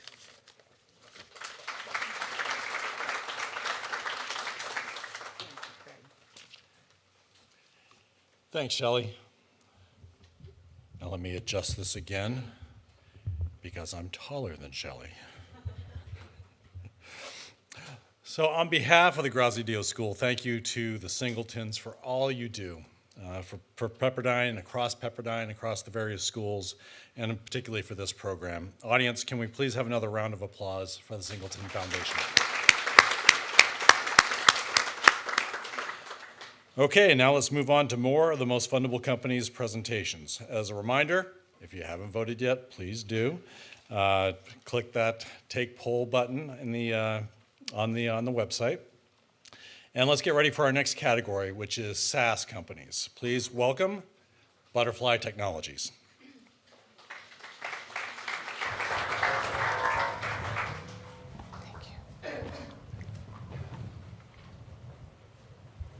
Hello, I am Delilah Lanois, the CEO and co-founder of Butterfly Technologies. The problem in the passenger transportation business across the board, whether it's for hospitals, personal, et cetera, is that the transportation is inequitable and not accessible by many people. And I'm sorry, that picture up there was of one of our writers, Miss Winnie. Miss Winnie is 104 years old. Go ahead. And she's using Butterfly because she finds it affordable, convenient, and reliable. And she can even use the technology, which if Winnie can use it, I think anybody should be able to access it. And so we have partnerships, strategic partnerships, which have helped the company grow by leaps and bounds. So we've created a marketplace for the rider, for the enterprise client, and for the transportation provider, since we do not own or operate our own vehicles or companies. Our seamless user experience helps our clients book rides, and our booking system is available to them via web or mobile app. We have just developed an integration system with Uber, which we've signed a contract with them. And if you book on Uber, under Uber Health, you will go straight to Butterfly. So we're very proud of that. And this is our team. Sorry we don't have pictures, but most of them are here today if you want to talk to them. And we have the most dynamic, diverse team ever. And our CTO has led this scale and growth with amazing technology. Hi, my name is Sebastian DeVivo. I'm the CFO. Our market is actually quite massive. You can see here that just in healthcare, our TAM is almost 25 billion. That does not include education, municipal, or other enterprise customers. Right now, we're seeing our obtainable market at about 500 million. We've been around for a while. 22 was our first year of cash flow positive. That was a 2.8 million in revenue, and at that point, we already had 50 enterprise partners, and we're averaging about 3,000 or 4,000 rides a month. We have grown that. In 24, our top line revenue was 6.2. And this year and next are focused largely on our SaaS play. We had our first 2 SaaS contracts go live this month, one in Texas and one in Florida, and are looking forward to continue that expansion. You can see here some of our main metrics. Our EBITDA tends at 10 to 11%.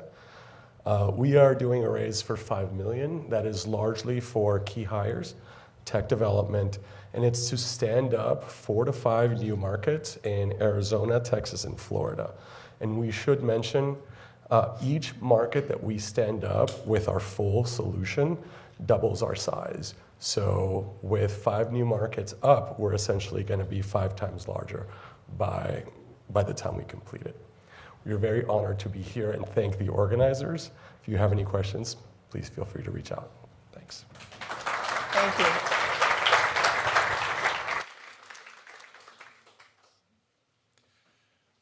Okay, don't forget to vote, everybody. I'm going to keep reminding you, so do it. All right, next up is CityTwig.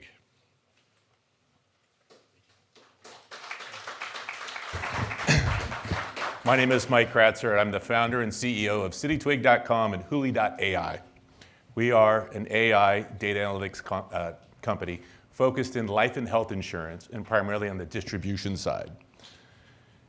Throughout our history, we discovered there are 5 main pain points in every insurance carrier, agent, or broker throughout the industry. And those are outdated technology, legacy systems, recruiting and retention. How do we keep good people and keep hiring good people? Product distribution challenges. How do we get more product? Inactive accounts, something that every carrier struggles with. Why are accounts lapsing, and why don't we have agents for every account? And then again, cross-sell and upsell opportunities. How do we get more product out to more people? So when we started building our platform, we did some things I think were pretty ingenious. In our data ingestion model, we only wanted data that was proprietary, so no global data.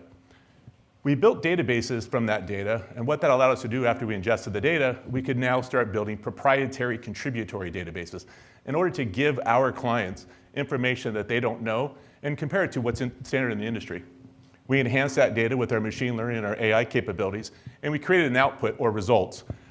We have a strong acumen in our company. It's listen, build, and deliver.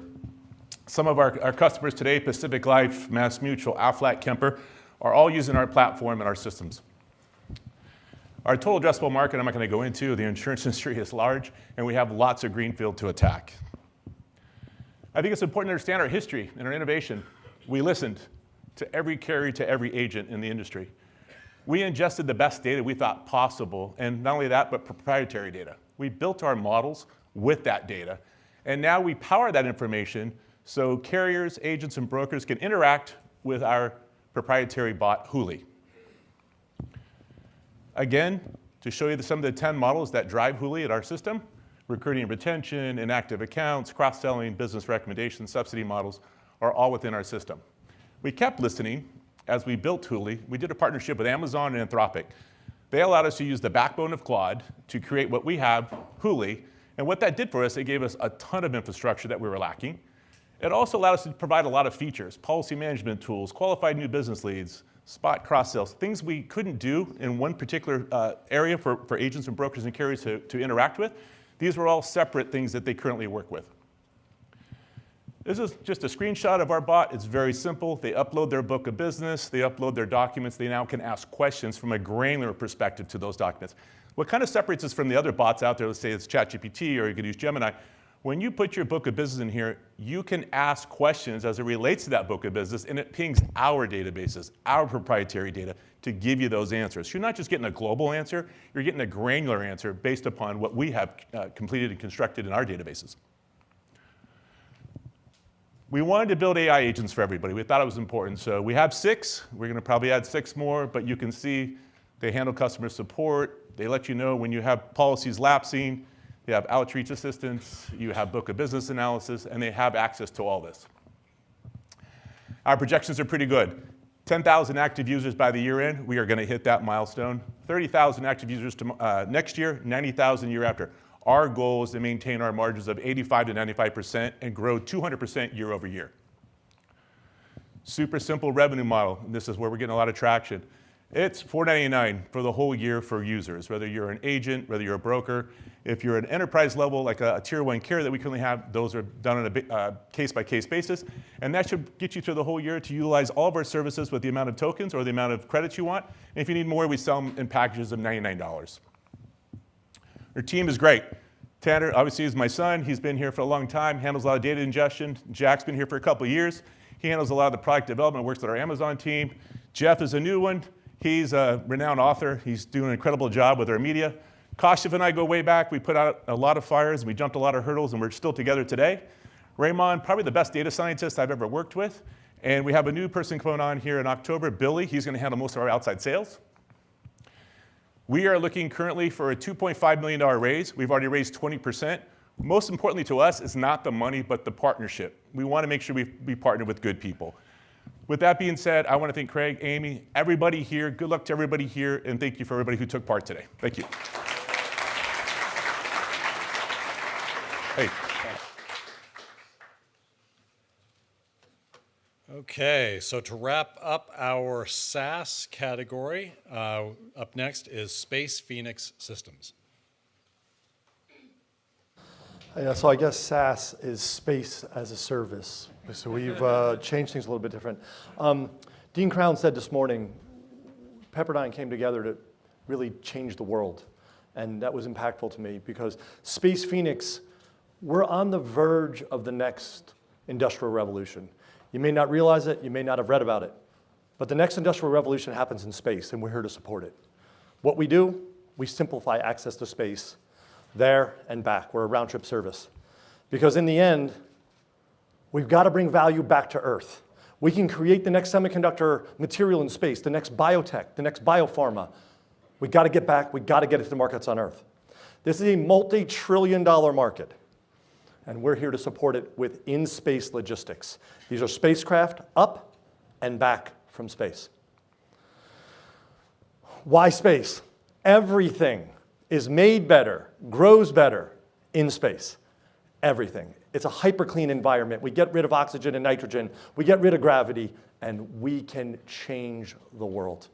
These are 3 of our customers. United Semiconductors, producing semiconductors to produce materials that produce 50% less heat. Flawless Photonics, 100x improvement in fiber optic cables. Lambda Vision, literally curing blindness. 3D printing retina in space. This cannot be done on Earth. And curing blindness here on Earth. How big's the market? This is the smallest number we can find. It's embarrassing. NASA says the numbers are actually 2 to 3 times this. Larry Fink from BlackRock came out about 3 months ago and said, no, it's at least double that. We have a multi-trillion-dollar problem ahead of us, and we just don't have the logistics to manage it. The rockets are being taken care of. Launch is being taken care of. SpaceX changed the game. There's a lot of people following them. 259 launches last year. This year we'll have 286. By the end of the decade, 450 launches per year. That problem's been solved. Now we've got to solve the problem of in-space manufacturing, getting those products manufactured in orbit and back to the customers. That's what this is all about. This is a capacity problem.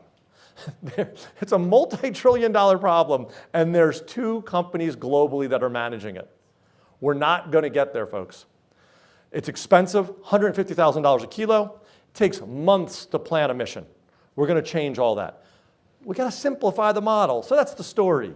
Here's what we do. You book your mission. Space Phoenix takes care of all the rest. We take the burden of space off the in-space manufacturer, off the microgravity researcher, off the university partner. We manage that piece of the puzzle. I had a biotech customer ask me last week, Andrew, how do I build a payload for space? I said, don't worry about it. I'll manage it. I don't know anything about biotech. We'll take care of that part. What's that mean? 50% of reduction in cost out of the gate. 100 days or less in your mission planning. 90% reduction in cost of your non-reoccurring engineering. If there's space people in here or people that are used to building big equipment, you know non-reoccurring engineering is the place where your investment goes to die. We take that burden off of the manufacturers. Finally, 0 hidden cost. You want to put a kilogram into space? We'll put a kilogram into space for you. That's unheard of today. Traction, incredible traction right now. Our pipeline over $300 million.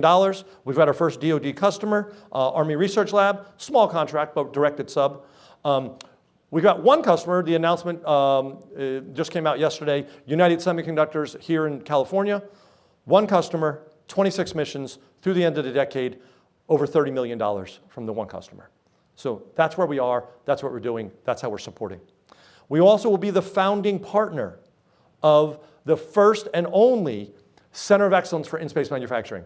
It's important. We have to accelerate the industry, and we're doing just that. We're raising $10 million in this seed round. That gets us our first 3 spacecraft built and gets the first 2 launched. We've already raised 6.5, so there's a little bit of room left. We'd love to see you on board. Use of funds, very straightforward. Simple by design. It's part of the company's ethos.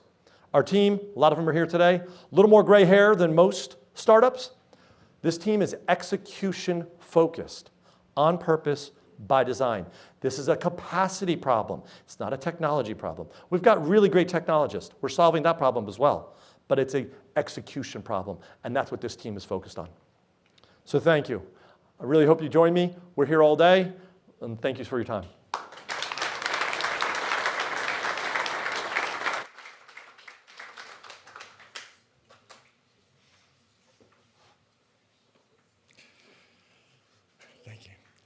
Okay, thank you. Congratulations to all of our SaaS winners. Remember to vote on the presentations. And now we'll move straight into BTC, our consumer products category. So please welcome Inked Greetings. Thank you. Perfect. Where was the clicker? Here we go.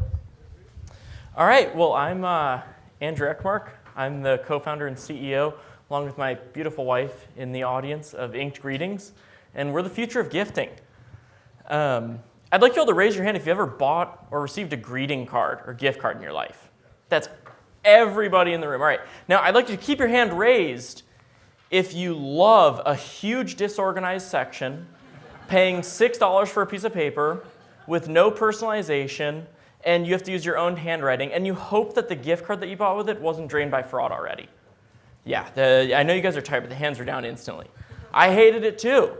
And so most people say do what you love, but really smart entrepreneurs solve what they don't love. And I absolutely hated buying cards for my wife. I say it in front of her. That's the pitch that we give all the time.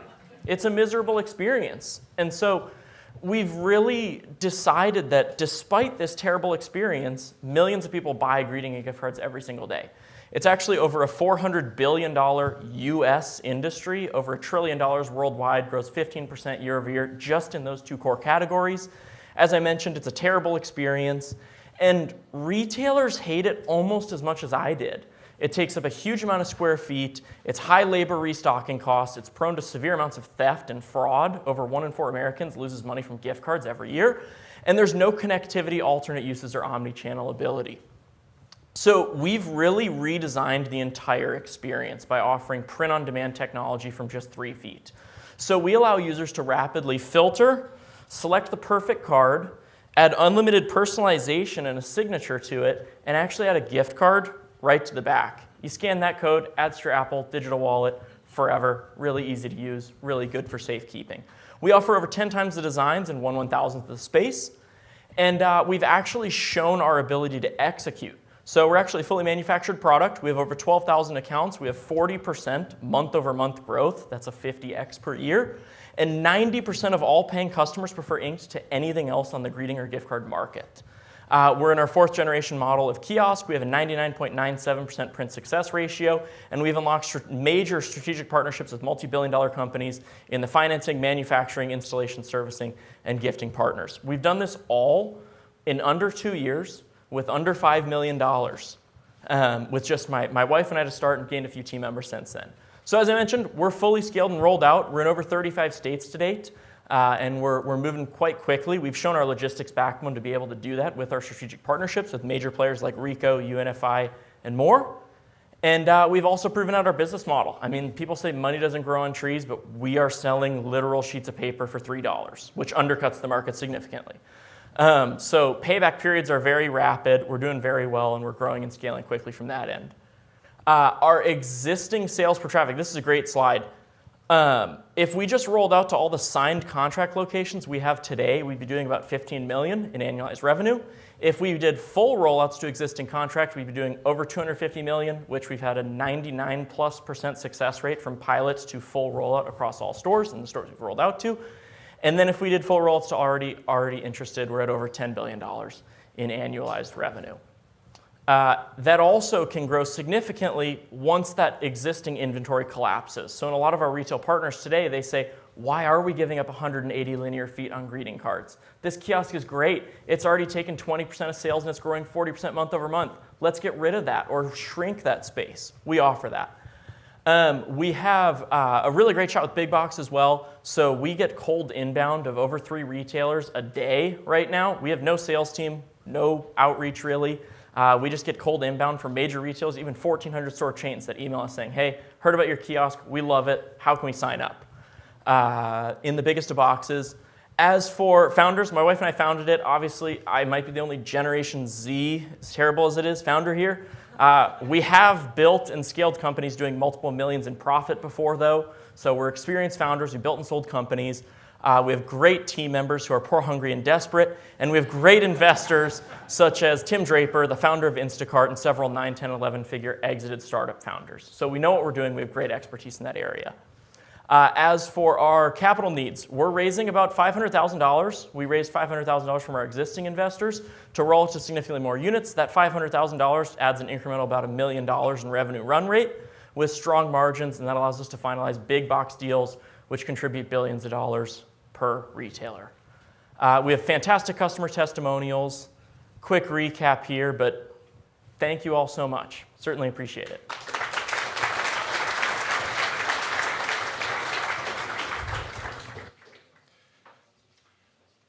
Okay, please welcome Scarlett by Red Drop.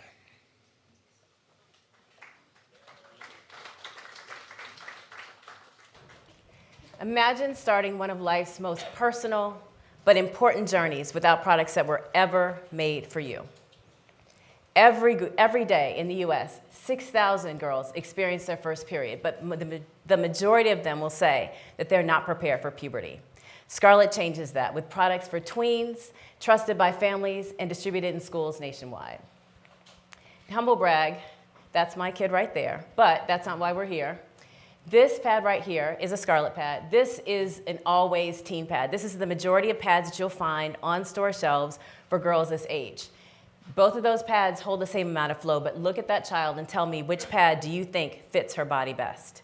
Suffice it to say that one size does not fit all, and only 1% of products on store shelves are made for tweens. And right now, only 24 states mandate education that families rely on to provide this kind of exposure to how their daughters' bodies are changing. Without this kind of education, the stigma can last with them for years. And frankly, that's our why. My co-founder And lifelong educator Dana Roberts was a 5th grade teacher, and she found one of the girls in her classroom crying because she'd started her period and she didn't know what a period was. She said, "Miss Roberts, am I dying?" And that kind of stigma and shame in 2025 should not exist. And that is the moment that Scarlett was born. We create products that are made for tweens, education that destigmatizes, and distribution through schools. Why now? Because Scarlett is leading the space and the conversation. Social media has normalized this subject. Retailers like Ulta are destigmatizing Gen Alpha, health and wellness. And 26 states right now mandate that those products are in schools. Great demand. Because of this, we've already sold $14 million of product. We are in plenty of schools. We've gotten over 86 million impressions, and we're building 4 channels of business that are repeatably growing. Now, this is not a space that is uncrowded, but it's crowded with the wrong solutions. So we talked about these guys here that take adult pads and they put them in small wrappers and they think it's cute. There are other products that are in the space, but none besides Scarlett are here with products, education, and distribution to really create a community on top. Our revenue model is omni-channel. Our D2C and Amazon creates subscription and repeatable business. This is repeatable sales. We started in Ulta because they have really great customer engagement, 47 minutes in stores, but we're just starting here. We want to grow strategically from there. And with this, we will do between $6 and $7 million this year. I want to point out that from 2022 to 25, we've had no investment. We will continue to grow, and this year we're profitable. So with investment, we can foresee a world in 2028 where we're doing $100 million because of the kind of growth and the kind of products and the kind of community that we're creating. You're working with a team that has lived this gap. We've garnered over 10 national awards, $800,000 in grants, and we are here to solve this problem. We're here to raise $3 million. It's to expand our B2B channel, expand and scale retail growth, launch new hygiene, and build a personalized period app. Scarlett will own loyalty from 9 to 17. It's a $36 billion lifetime opportunity in the US alone. And I'd love for you to work with us. My name is Monica Williams. I'm the CEO of Scarlett, and I'd love to partner with someone who would also, like us, normalize periods, erase stigma, and build a 9-figure brand with massive impact.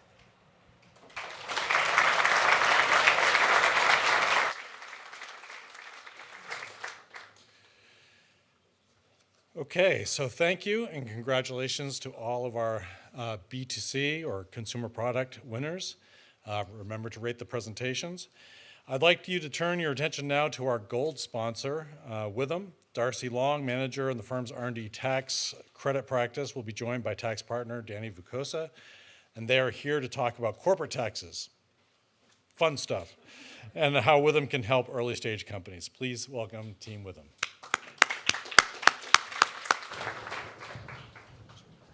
Thank you. First, congratulations to everybody, the finalists here. This is going to be a riveting conversation about corporate taxes. Really quickly, I just want to give an introduction. Witham's a business advisory firm.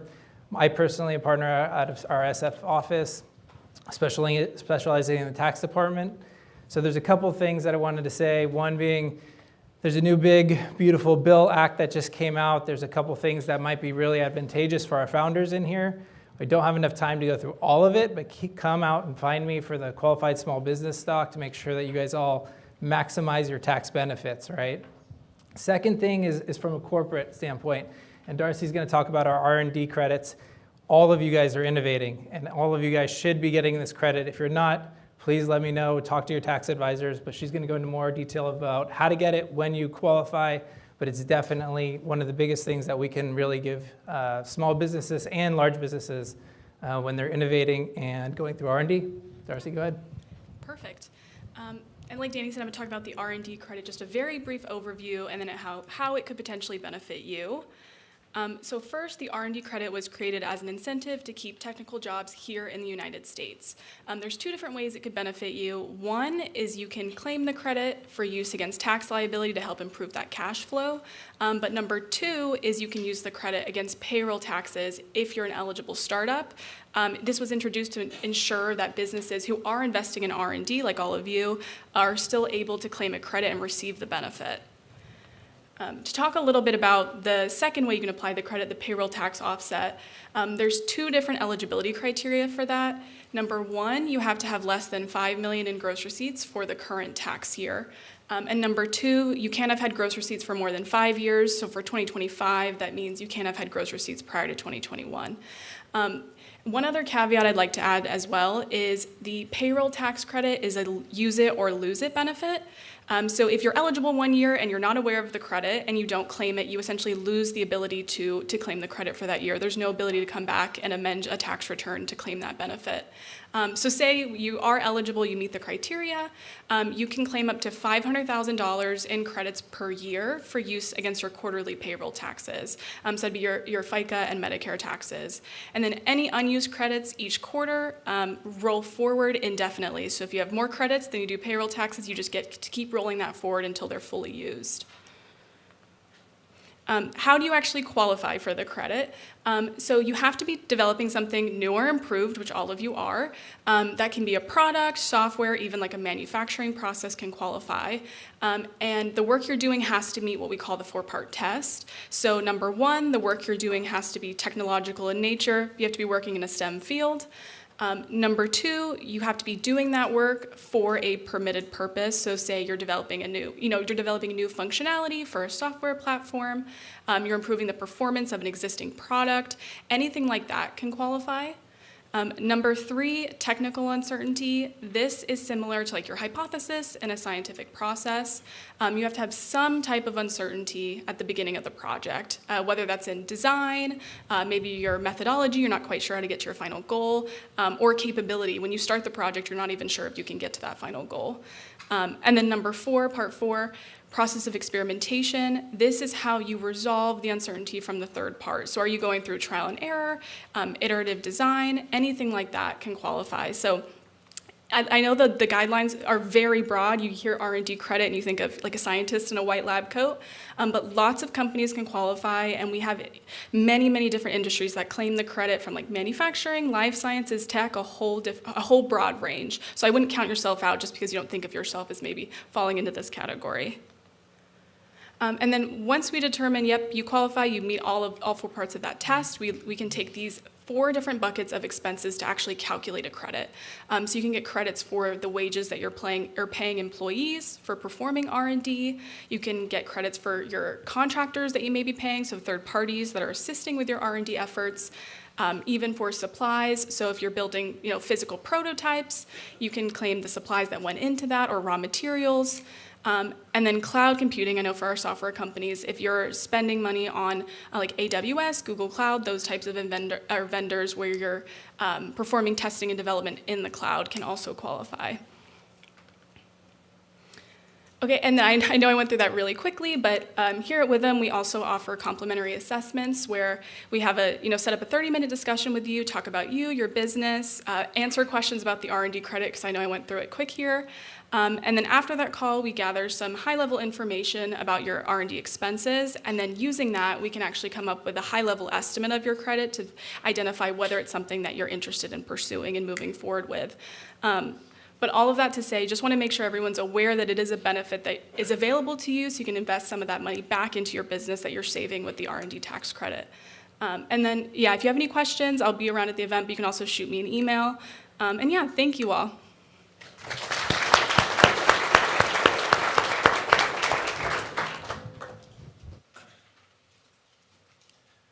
I'd be willing to bet that most of our winners this year were not receiving any revenue prior to 2021, so most of them probably do qualify for those tax credits. So thank you, Team Witham, for that.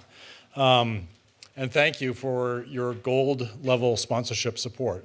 We love how you always show up and show up big and really are there to help the startup community. And now it's time for our second break. So this is a great chance to meet all the MFC winners so far out on the patio. Please be back here at 3:20 to resume again. So that's about 25 minutes. And don't forget to vote. So before we jump into the final set of company presentations, and actually, so please, always throughout the day, there will be some people that have had to leave or something. So please fill in empty seats where you see them for this last leg of the showcase. So there's always requests every year that I review the mechanics of how this competition actually works, because people will refer to it throughout the day, and how intense it was and such. But I just wanted to walk through how it actually works. It's only 4 slides, so hopefully it'll help clarify. So back in 2017, one of our alumni, Jim Casperi, gifted us the original scoring algorithm from his organization, the Venture Alliance, that they used for scoring startups. So that was our baseline for what we started with in the Most Fundable Companies competition. So our first competition and first winners list happened in 2018, published in Entrepreneur Magazine. Over the last 7 years, up through last year, there were 128 winners so far, 108 still operating, as Vince indicated during his section. There's been 4 exits and over $440 million raised. So, and that is our hope, that this competition, particularly for the winners, it'll help spark some interest, or spark more interest for a lot of these companies. They already have received interest, and they'll raise money due to this event and the introductions that we help make. So over 2,300 startups participated this year. There are 130 plus judges. And this is something that's changed over the last couple of years. We've been able to add a lot more judges to the process, which allows us to do a deeper dive into a lot more companies than we were able to do at the beginning. So these judges include VCs, angels, industry experts, and Pepperdine people, faculty, staff, alumni, and students. So the Most Fundable Companies competition is now one of the largest, if not the largest, startup competition in the US, based on how many participants there are. Thank you for that applause. Yeah. Thank you, Shelley, for kicking that off. Okay, so with only 14 to 20 winners each year, our primary educational purpose is really to help the non-winners, because, yeah, we want to help the 14 winners this year, but we want to help the other 2,300 companies as well. So we try to make the process as educational as possible so that they can walk away knowing a little bit more about what investors are looking for. So the finalists and semifinalists, in addition to the winners, are in the program and will be online as well. So all great companies, the 100 or so, generally a little bit less than 100 semifinalists, are all fantastic companies, really, really interesting. That's why they made it that far, but just weren't the most fundable out of the whole crowd. But let me walk through that. All right, so we start with a pre-screen survey, which is very short. The purpose is to identify the companies that are actually companies and such. This isn't a business plan competition or whatever. So in order to participate, you have to be a US company and actually be a company. So we do a pre-screen survey, and then about 1,500 of those 2,300 pass through to the quarterfinals. The quarterfinal survey is a lot more intense, so it takes a while to do. The idea is it's going to be a light due diligence process that really digs into what the company does, what kind of traction have they received, what's the background of the people that have started it, and their experience and such. And so the idea there is that, and this is algorithmic, so we have a scoring algorithm that does this. We identify the top 200 scoring companies, And then judges start taking a look at those 200 in order to narrow it down to a top 100 that will advance to the semifinals. So this is where the judges come in, is at the end of that quarterfinals process in order to identify the 100 companies that are gonna move on. Because in the semifinals round, it's a little bit more qualitative, do a deeper dive into the company and the goals and what the company is doing and their traction and such. And during that phase of semifinals, they will interact with a live person or two people, one or two judges that will then recommend them to proceed forward or not. Generally, we do it if most of them have two judges. So usually, if both judges give the thumbs up, they go forward. If both judges give the thumbs down, they don't. And if there's a disagreement, then we talk about it. But we also, sometimes they'll get two thumbs up, a thumbs up from both judges. And because there's so much competition in that segment, some companies, even with two thumbs up, won't proceed to the finals because there are other companies that are more fundable than they are. So not making it to the finals doesn't mean you're a bad company. It means you're a great company because you made it to the semifinals, but there were just others that the judges scored a little bit higher. So that puts us to the finals round. So there's only about 30 companies or so, or less, that make it to the finals round. And there'll be a team of judges that look at that. And so there'll be more of a formal interview. It's all done via Zoom, where the judges really get into the things that are concerning them and such. And so from that finals round, the most fundable companies are identified and become the winners list.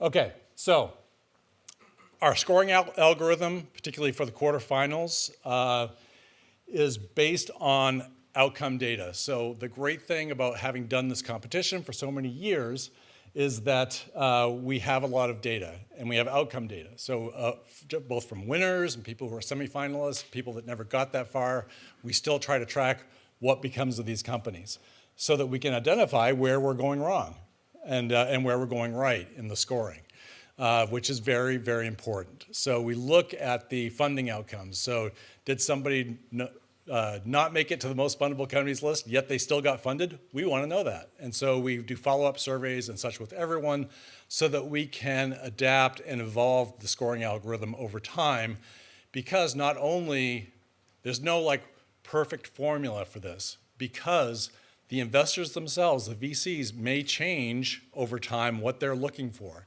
And we want to be able to capture that. And so over time, we can capture that because our algorithm does evolve. So we generally, we track 4 years of outcome data because most likely within 4 years, you kind of know what kind of trajectory the startup is on.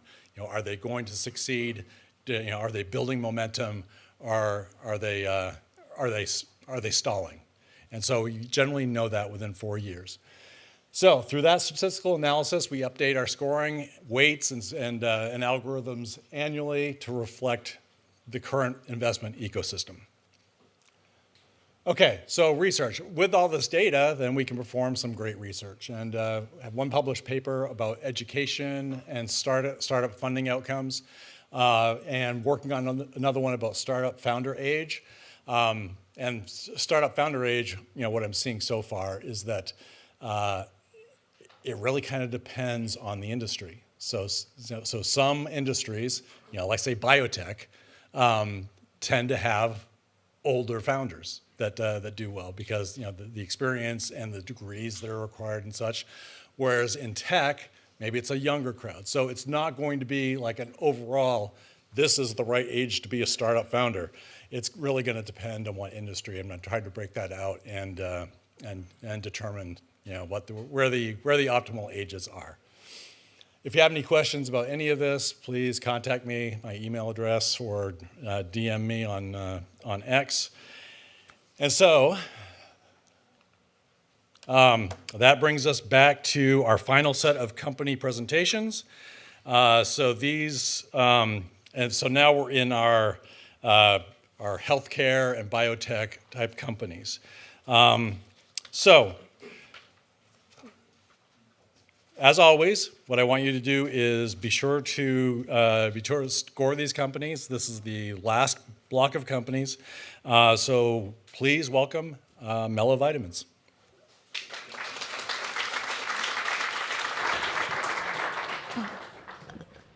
Hi everyone, I am Ashley Harmon, the founder of Mellow Vitamins. Today I am healthy and so grateful to be here with you. But that hasn't always been the case. When I started college, I got really sick. I was so tired I couldn't get out of bed, I had chest pains, and my hair started falling out.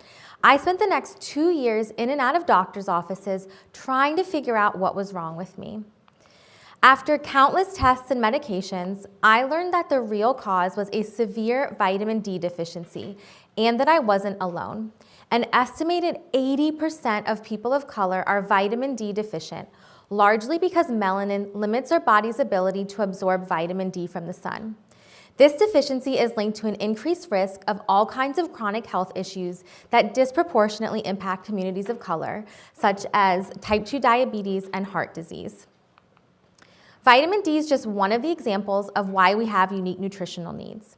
We also experience higher levels of chronic stress and have other health risks that deplete critical nutrients like vitamin B12. While companies have diverse marketing campaigns, none of them are actually creating products that meet our needs. That's why I started formulating my own supplements in college so I could feel healthy again. After school, I went on to work at PwC and then to lead operations at VC-backed startups. But then the pandemic happened, and I saw how COVID disproportionately impacted communities of color. I quickly realized that no companies were focused on health in my community, which is what inspired me to launch Mellow Vitamins. At Mellow Vitamins, we're revolutionizing a $16 billion underserved market as the first company creating wellness solutions specifically for people of color. This is a big market opportunity of $16 billion in just the US and over $50 billion globally. We have an amazing team supporting us. Our medical advisors bring over 30 years of experience to support research, product development, and community education. And they have worked at amazing places like the NIH, Nutrafol, and Erewhon. For all of my LA people know what that is. We also recently brought on some notable investors, including Black Ambition, which is Pharrell Williams' investment program, as well as 2 current WNBA players who have also joined our team as brand ambassadors as well. So we are not like other wellness companies. We're really filling a white space in the market as the first company conducting research and actually creating formulas and products that meet our unique needs. We also manufacture in a unique way. So most of the supplements that you take are actually 50% fillers that aren't even good for you. And so we've removed all of them, and instead we've replaced them with functional ingredients that serve kind of the same purpose as fillers, such as cinnamon and lion's mane mushrooms. We launched our first product 2 years ago, which is our Daily Essentials multivitamin for women. And this award-winning 5-in-1 product was even recognized by the United Nations for its impact on health equity. We made Daily Essentials for women like Cassidy, who is a new mom struggling with brain fog, stress, and low energy. She tried Daily Essentials for 60 days, and it made a huge difference. She's getting better sleep, she has more energy, and her vitamin D levels are back in the healthy range. And most importantly, she feels like herself again. We've seen great traction as a fully bootstrapped company. We've sold over 15,000 bottles and made $500,000 in revenue with just 1 SKU. We've secured 5 retail partners, including Target and our upcoming Ulta Marketplace launch. And our customers truly love our products. So our monthly subscribers stay an average of 6 months, which is well above the industry standard of about 3 months. We just launched our second product a few weeks ago, which is called Daily Glow, and it is the first beauty supplement formulated for melanated skin and curly hair. And this was created to support the 75% of women of color that struggle with dry skin, hyperpigmentation, and hair loss.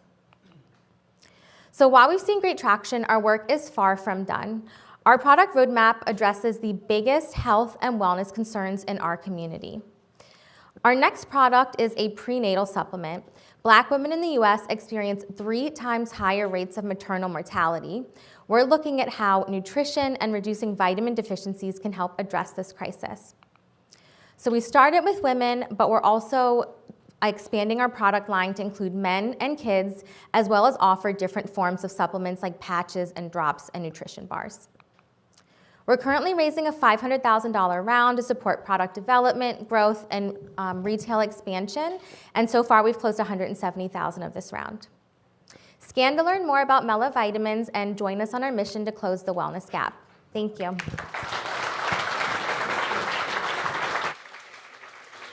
Okay, next up is microvascular therapeutics.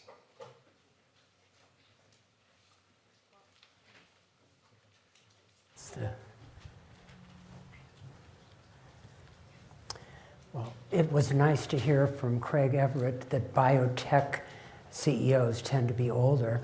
I'm Evan Unger. I'm the founder and CEO of Microvascular Therapeutics, or MVT. I'm inventor on 127 issued US patents. That's why I'm here. I like to invent. Inventors don't retire, they die. So I invented the world's #1 selling ultrasound contrast agent. It has 80% market share for echocardiography, imaging the heart in the United States. I was at a meeting and the sales rep said, "Why does Definity cause back pain?" I said, "I don't know." And so I began to look into that and invented Cardison, which is eliminating the back pain, is room temperature storage versus refrigerated for Definity, and in our phase 2 trial, significantly outperformed Definity as judged by 3 blinded echocardiographers. And I've got images there, and on the left is Cardison, the right is Definity, and you notice how that shadowing is obscuring visualization of the far wall. We eliminate shadowing. We have a better, safer, easier to use agent, but the most exciting thing, particularly to an inventor, is that it's electrostatically neutral and we can use it to make nanobubbles. The nanobubbles are teeny, teeny, tiny, between 10% and 1/100th the size of the microbubbles. We inject them intravenously, apply ultrasound to the brain, to the heart, to the kidneys, to the liver, all over, wherever we want to deliver something or get an effect, so we can treat lots of things. We've been funded by the DoD to treat heart attack. And so the way this works is you give an IV administration of the nanobubbles, apply the ultrasound to the heart, this jiggles the nanobubbles into microbubbles, and they work like little tiny pumps, and they dissolve the clots in the coronary circulation. We get a 95% reduction in the damage to the heart by doing this treatment with the nanobubbles. It's safe, it's easy to perform. It could be performed on an airplane, in an ambulance, or in the emergency room.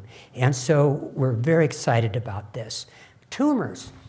Take a brain tumor. Horrible, horrible treatment now. They cut you open, you get 30 fractions of radiation.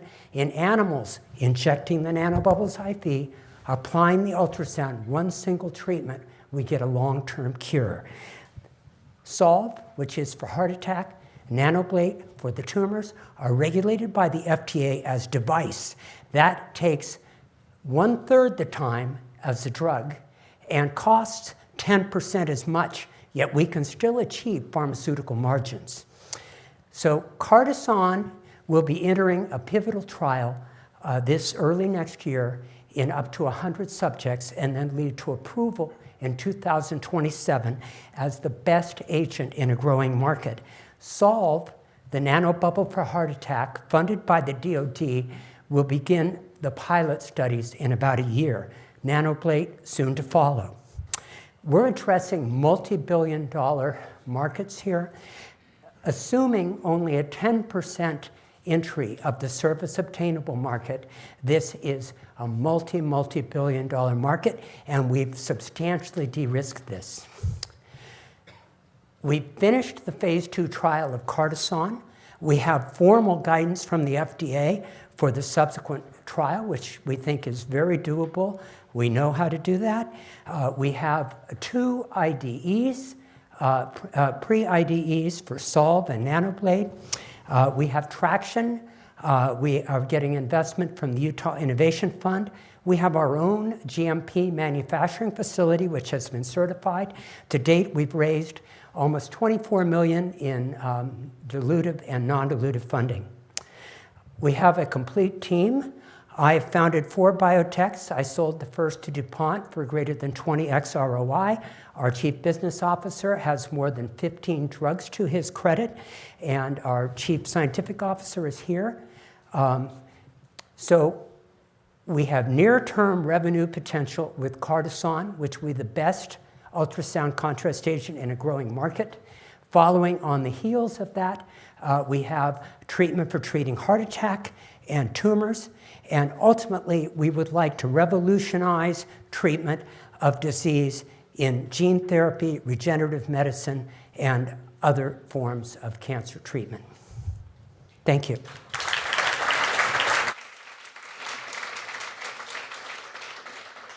Next up is Siren Biotechnology.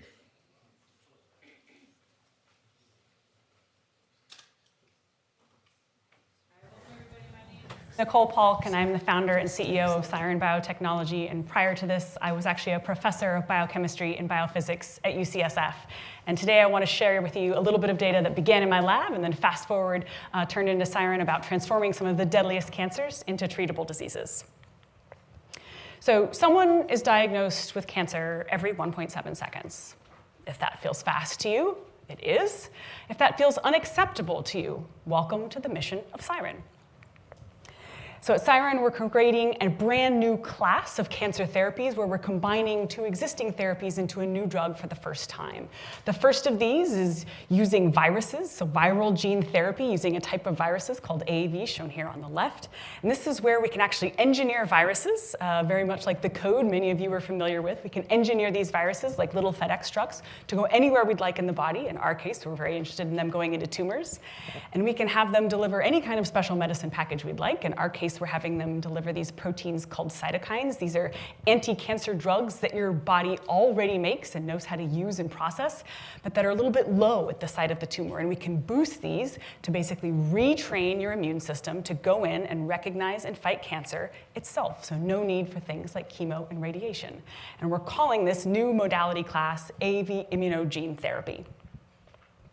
We decided when we started the company that we wanted to point the ship at brain cancer. This is really one of the solid tumors that has a massive unmet need, many, many patients, no effective drugs. Many of you probably know someone who's been diagnosed with brain cancer. And unfortunately, the most common form of brain cancer has a survival of only about 1 year for those patients. And so we knew that there was a big opportunity and a large market to really do something impactful. But how do you actually test a drug that's meant for humans before you are allowed to test it in humans to show that it is safe and efficacious? The way you do this is you create humanized mice. What do I mean? What we can do is we can take tumors out of patients, the ones that are being biopsied or resected, the ones that are going to be thrown into the trash, and we can take those tumors and we can actually genetically engineer them to be bioluminescent and glow like the bioluminescent algae that you've probably seen in the ocean when you were on vacation somewhere tropical and warm, like outside. We can take those glowing tumors and we can actually transplant them into the brain of a living mouse and create a mini human functioning brain tumor inside that mouse. And we can, with special imaging tools, actually watch those tumors grow and shrink in real time, non-invasively, make sure the tumor is established, and then we can come in with our human drug, in this case, Siren 101, our viral gene therapy, and look to see whether or not the mice are responding or not. Again, non-invasively. So what does this actually look like? So on the left, I'm going to show you a video of one of these special humanized mice that has a human brain tumor. We can put these into a special imager. We can beam down this special magical blue light. It's not magical, but magical blue light onto these tumors. And in a proportional way to the size of the tumor, so small tumors will reflect a little bit of red light. Big human tumors will reflect a lot of red light up into that detector at the top. And so you can see non-invasively in real time, does that mouse have a very big tumor, like the 2 here on the left, or does that mouse have a very small human tumor, like those 2 mice on the right? And so you can see this in real time. What does this look like with our data? This is the tiniest little bit of data, just to get you a glimpse. If we take the control animals here on the left that you just saw that received things like a control virus, the standard of care, or saline, doesn't matter which one, you always see the exact same effect. Those mice will all perish from their disease, from their human brain tumor that they have in their brains, versus the animals that were treated with Siren 101, where we can see these remarkable responses.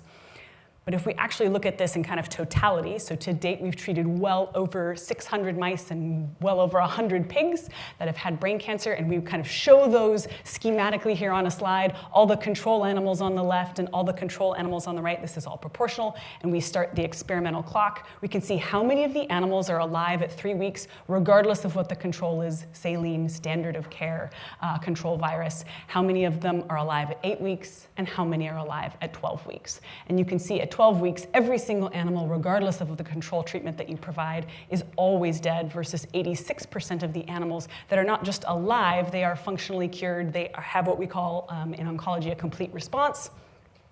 And if we were to translate that amount of time, 12 weeks, into a human time span, that would be the equivalent of 20 to 30 years. Remember, the current standard of care is about 1 year.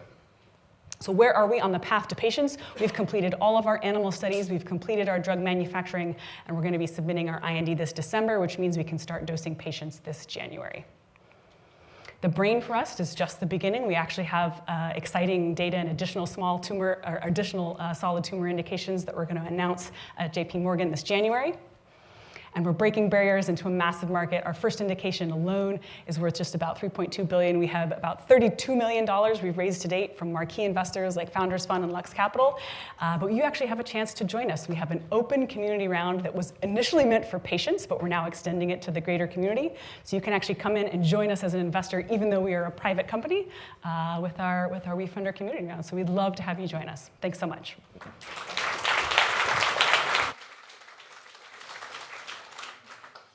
Okay, and our last company is Somnair.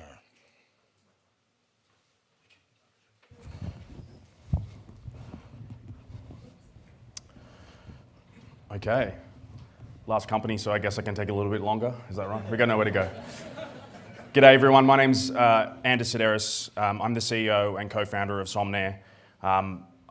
At Somnair, we are developing the first non-invasive neurostimulation solution to treat obstructive sleep apnea. So our mission is to revolutionize sleep care with this novel device. Obstructive sleep apnea is a growing global epidemic. It affects 54 million Americans and 1 billion people around the world, which is quite astounding if you think about it. That's 1 in 8 people everywhere you go. It's a disease that's characterized by the upper airway repeatedly obstructing and collapsing during sleep. People suffocate, their oxygen drops, and their sleep quality significantly decreases. And it doubles risks for stroke, heart attack, diabetes, significant morbidity. As a medical doctor who undertook ENT surgery training and treated thousands of patients with obstructive sleep apnea, I was at ground zero with those patients and was very disappointing that the current state of the market in terms of solutions was this, CPAP. A bulky mask that is disruptive to the patient, it's non-portable, it's certainly not sexy, and the partner's face says it all. Patients will fail CPAP therapy, meaning they abandon it within 1 month at a rate of 50%. So it just goes in the cupboard due to the fact that it's so uncomfortable. And the only other thing I can offer them as a surgeon is surgery. Highly invasive surgery, cutting into the neck, implanting permanent implantable devices that they have to live with for life. It costs the US payer $40,000 per implant, and it still fails 40% of the time. At Somnair, we have a non-invasive and comfortable solution to this problem. An oral appliance, something similar to an Invisalign retainer, which is placed on the upper jaw. It uses gentle electrical stimulation to improve the tone of the muscles in the throat to prevent them from collapsing and restoring normal breathing. The patient docks the retainer on the charger.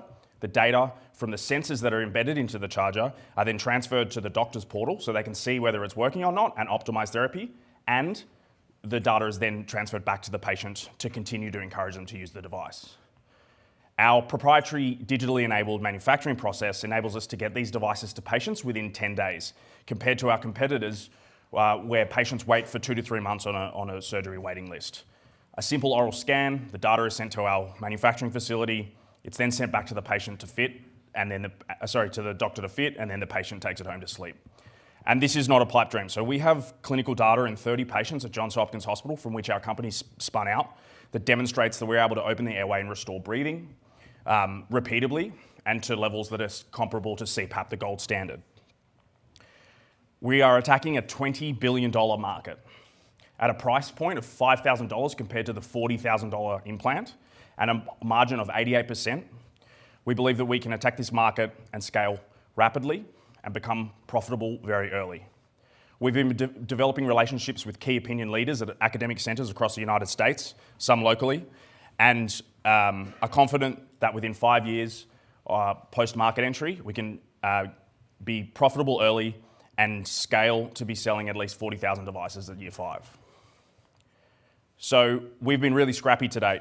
On just $500,000 worth of funding, we managed to get animal and human data to demonstrate the concept.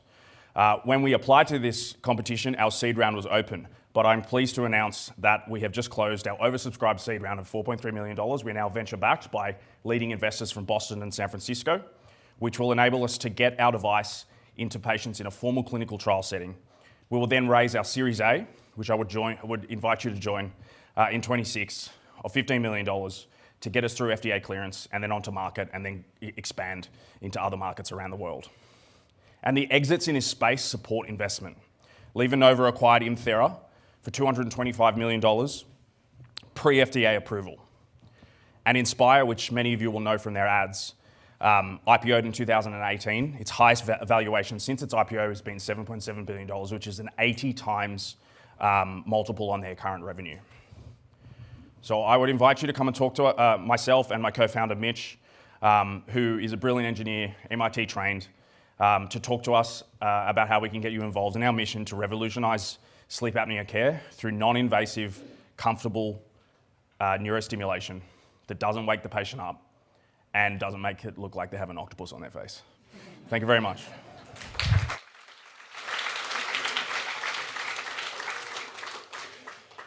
Okay, that is all 14 companies, so congratulations to all of them. All right, so what we still need to do is announce the fan favorites, but you have 5 more minutes to vote. So please, if you haven't voted for any of them, please do that now. This is your last chance. Voting will close in 5 minutes, and then we can immediately announce the fan favorites. So this is a good time to remind you that you can find all 2025 MFC list winners, plus all the finalists, plus all the semifinalists at pepperdine.edu/MFC-list. They will be posted this afternoon following the showcase. So while you're voting and while we tally the results, I'm happy to share that the most fundable companies, this year's most fundable companies will be featured on Entrepreneur on their online platform starting next week, October 1st, and then in the November-December print edition on newsstands. And that should be hitting the newsstands on November 11th. So, has everyone been inspired by these great startups today? Yeah, I know I have. I know I have. We're very proud of our entrepreneurial focus here at Pepperdine Graziadio School. In fact, I invite everyone to consider an advanced degree with Graziadio or one of our amazing executive education programs. We have certificate programs. For example, I have a certificate program in private capital markets to help you reach your full potential as an entrepreneur or an investor. So come and see me if you're interested in signing up. We have a few final sponsor acknowledgments while you're voting and while we're tallying. Thank you to all our in-kind premium sponsors. This list has really grown, and we're at the point where it's getting too long to name them all. They are listed in the program. These are mainly investor organizations that have rallied their members to support multiple stages of our competition, such as sending their portfolio companies to apply to our contest. As judges, there are a lot of them that are judges. They bring a broad range of deep industry expertise. They're on our judge review committees and even serve as pitch coaches to the winners. Important among all is that they help the list winners get exposure, and that's one of the primary purposes of this program, and get funded. This happens through fast-tracking MFC winner applications and MFC winner dedicated deal screenings and diligence reviews. So running the MFC program is a huge team effort, and our in-kind premium sponsors play a critical role on that team, so thank you. So speaking of judges, let's spend a moment on them because we're enormously grateful for their time and for their expertise in this process. All of our 130 plus judges are listed in your event programs, and I'd like to highlight our judge review committee members who dedicate an inordinate amount of time supporting our list winner selections. So in healthcare and life science, which you just saw that group, they are David Akamazo from Pepperdine University, Daryl Riley of California Buildings, John Shapiro of On Point Leadership, and Tom Vogelsong of K2X Capital.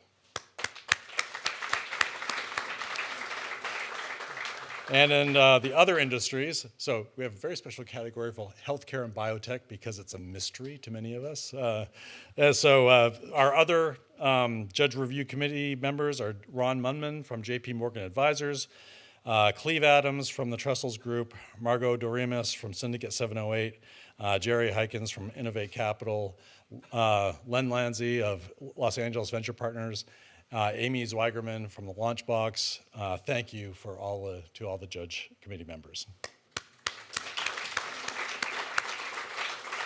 I would also like to acknowledge at this point our advisory council for the Most Fundable Companies program. There are President Ron Munman, JP Morgan Advisors, Cleve Adams from the Trestles Group, Scott Alderton from Stubbs, Alderton, and Marquiles, Curtis Chan from Cognitive Impact, Connie Harrell from Keiretsu Forum, Sylvia Ma, Stella Foundation, Kyle Murphy from Pepperdine, Stephen Price from Alpine Testing, Daryl Riley from California Buildings, and I'd like to also note that many of our committee and council members are also alumni.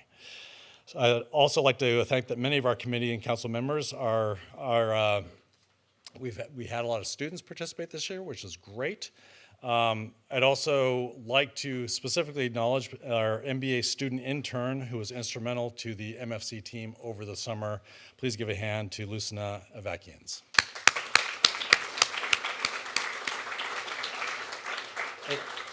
AKA Lucy, we call her Lucy.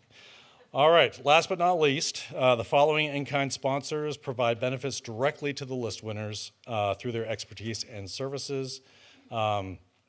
To all these incredible professionals, many of who are Pepperdine alums and here in person, all of them are friends of Pepperdine Graziadio. So thank you very much. Okay, so hopefully you've had enough time to vote because we're about to close the voting. All right, so are we ready yet to announce the fan favorites? 20 seconds. Okay, so let's see. So our fan favorites will be now. So as soon as they're ready, please come up to the podium. The people who are scheduled to do that. So Clemens, I know, is part of that group, and I believe the Singletons as well. So please make your way, but take 20 seconds. So not faster than 20 seconds, but you know. All right, so I will now give the podium over to Clemens, Carrie, and Will Singleton.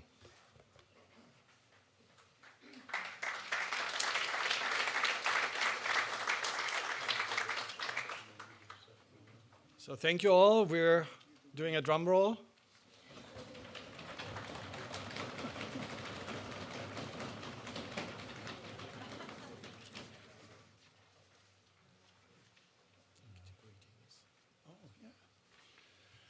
Hey everybody, the third highest scoring fan favorite is Inked Greetings.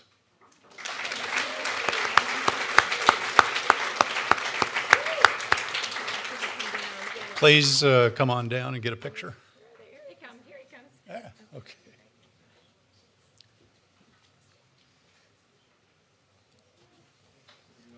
Congratulations. Thank you so much. Yeah. Right here, we'll do a What, how about in the middle? All right.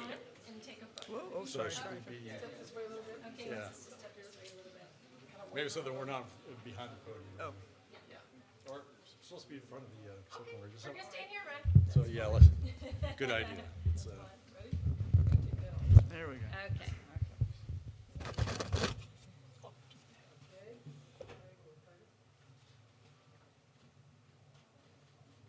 Okay, thanks. Congratulations. Thank you so much.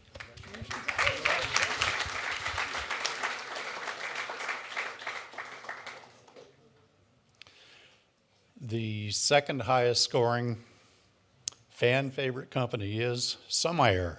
Please come up.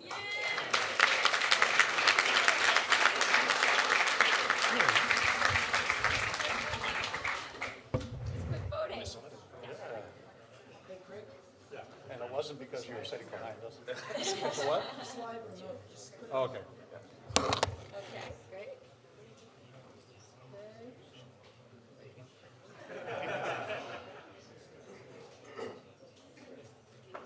Just in time. Yeah.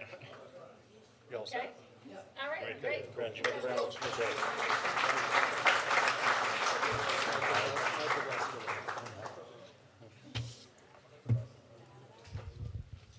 And the top scoring fan favorite company is Microvascular. Please come up.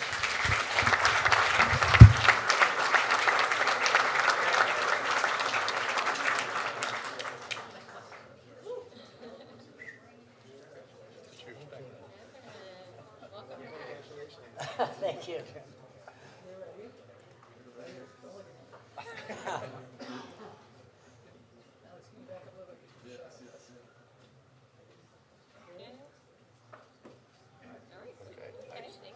Thank you.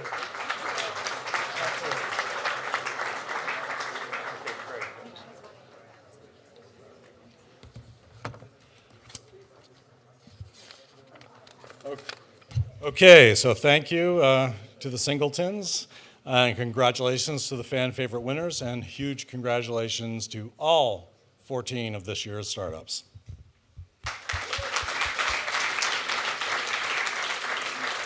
Okay, so look for the 2025 Most Fundable Companies list winners, finalists, semifinalists on the website, then in Entrepreneur magazine, plus the event recording, which is also at pepperdine.edu/MFC-list. Thank you to our online audience joining us from around the world. Okay, so all MFC winners and special guests, please come down to the front of the auditorium at this time for our group picture and team photos. And everyone, please enjoy the celebration on the patio, and we'll see you out there soon. This concludes the 2025 Pepperdine Graziadio Most Fundable Company Showcase. Thank you.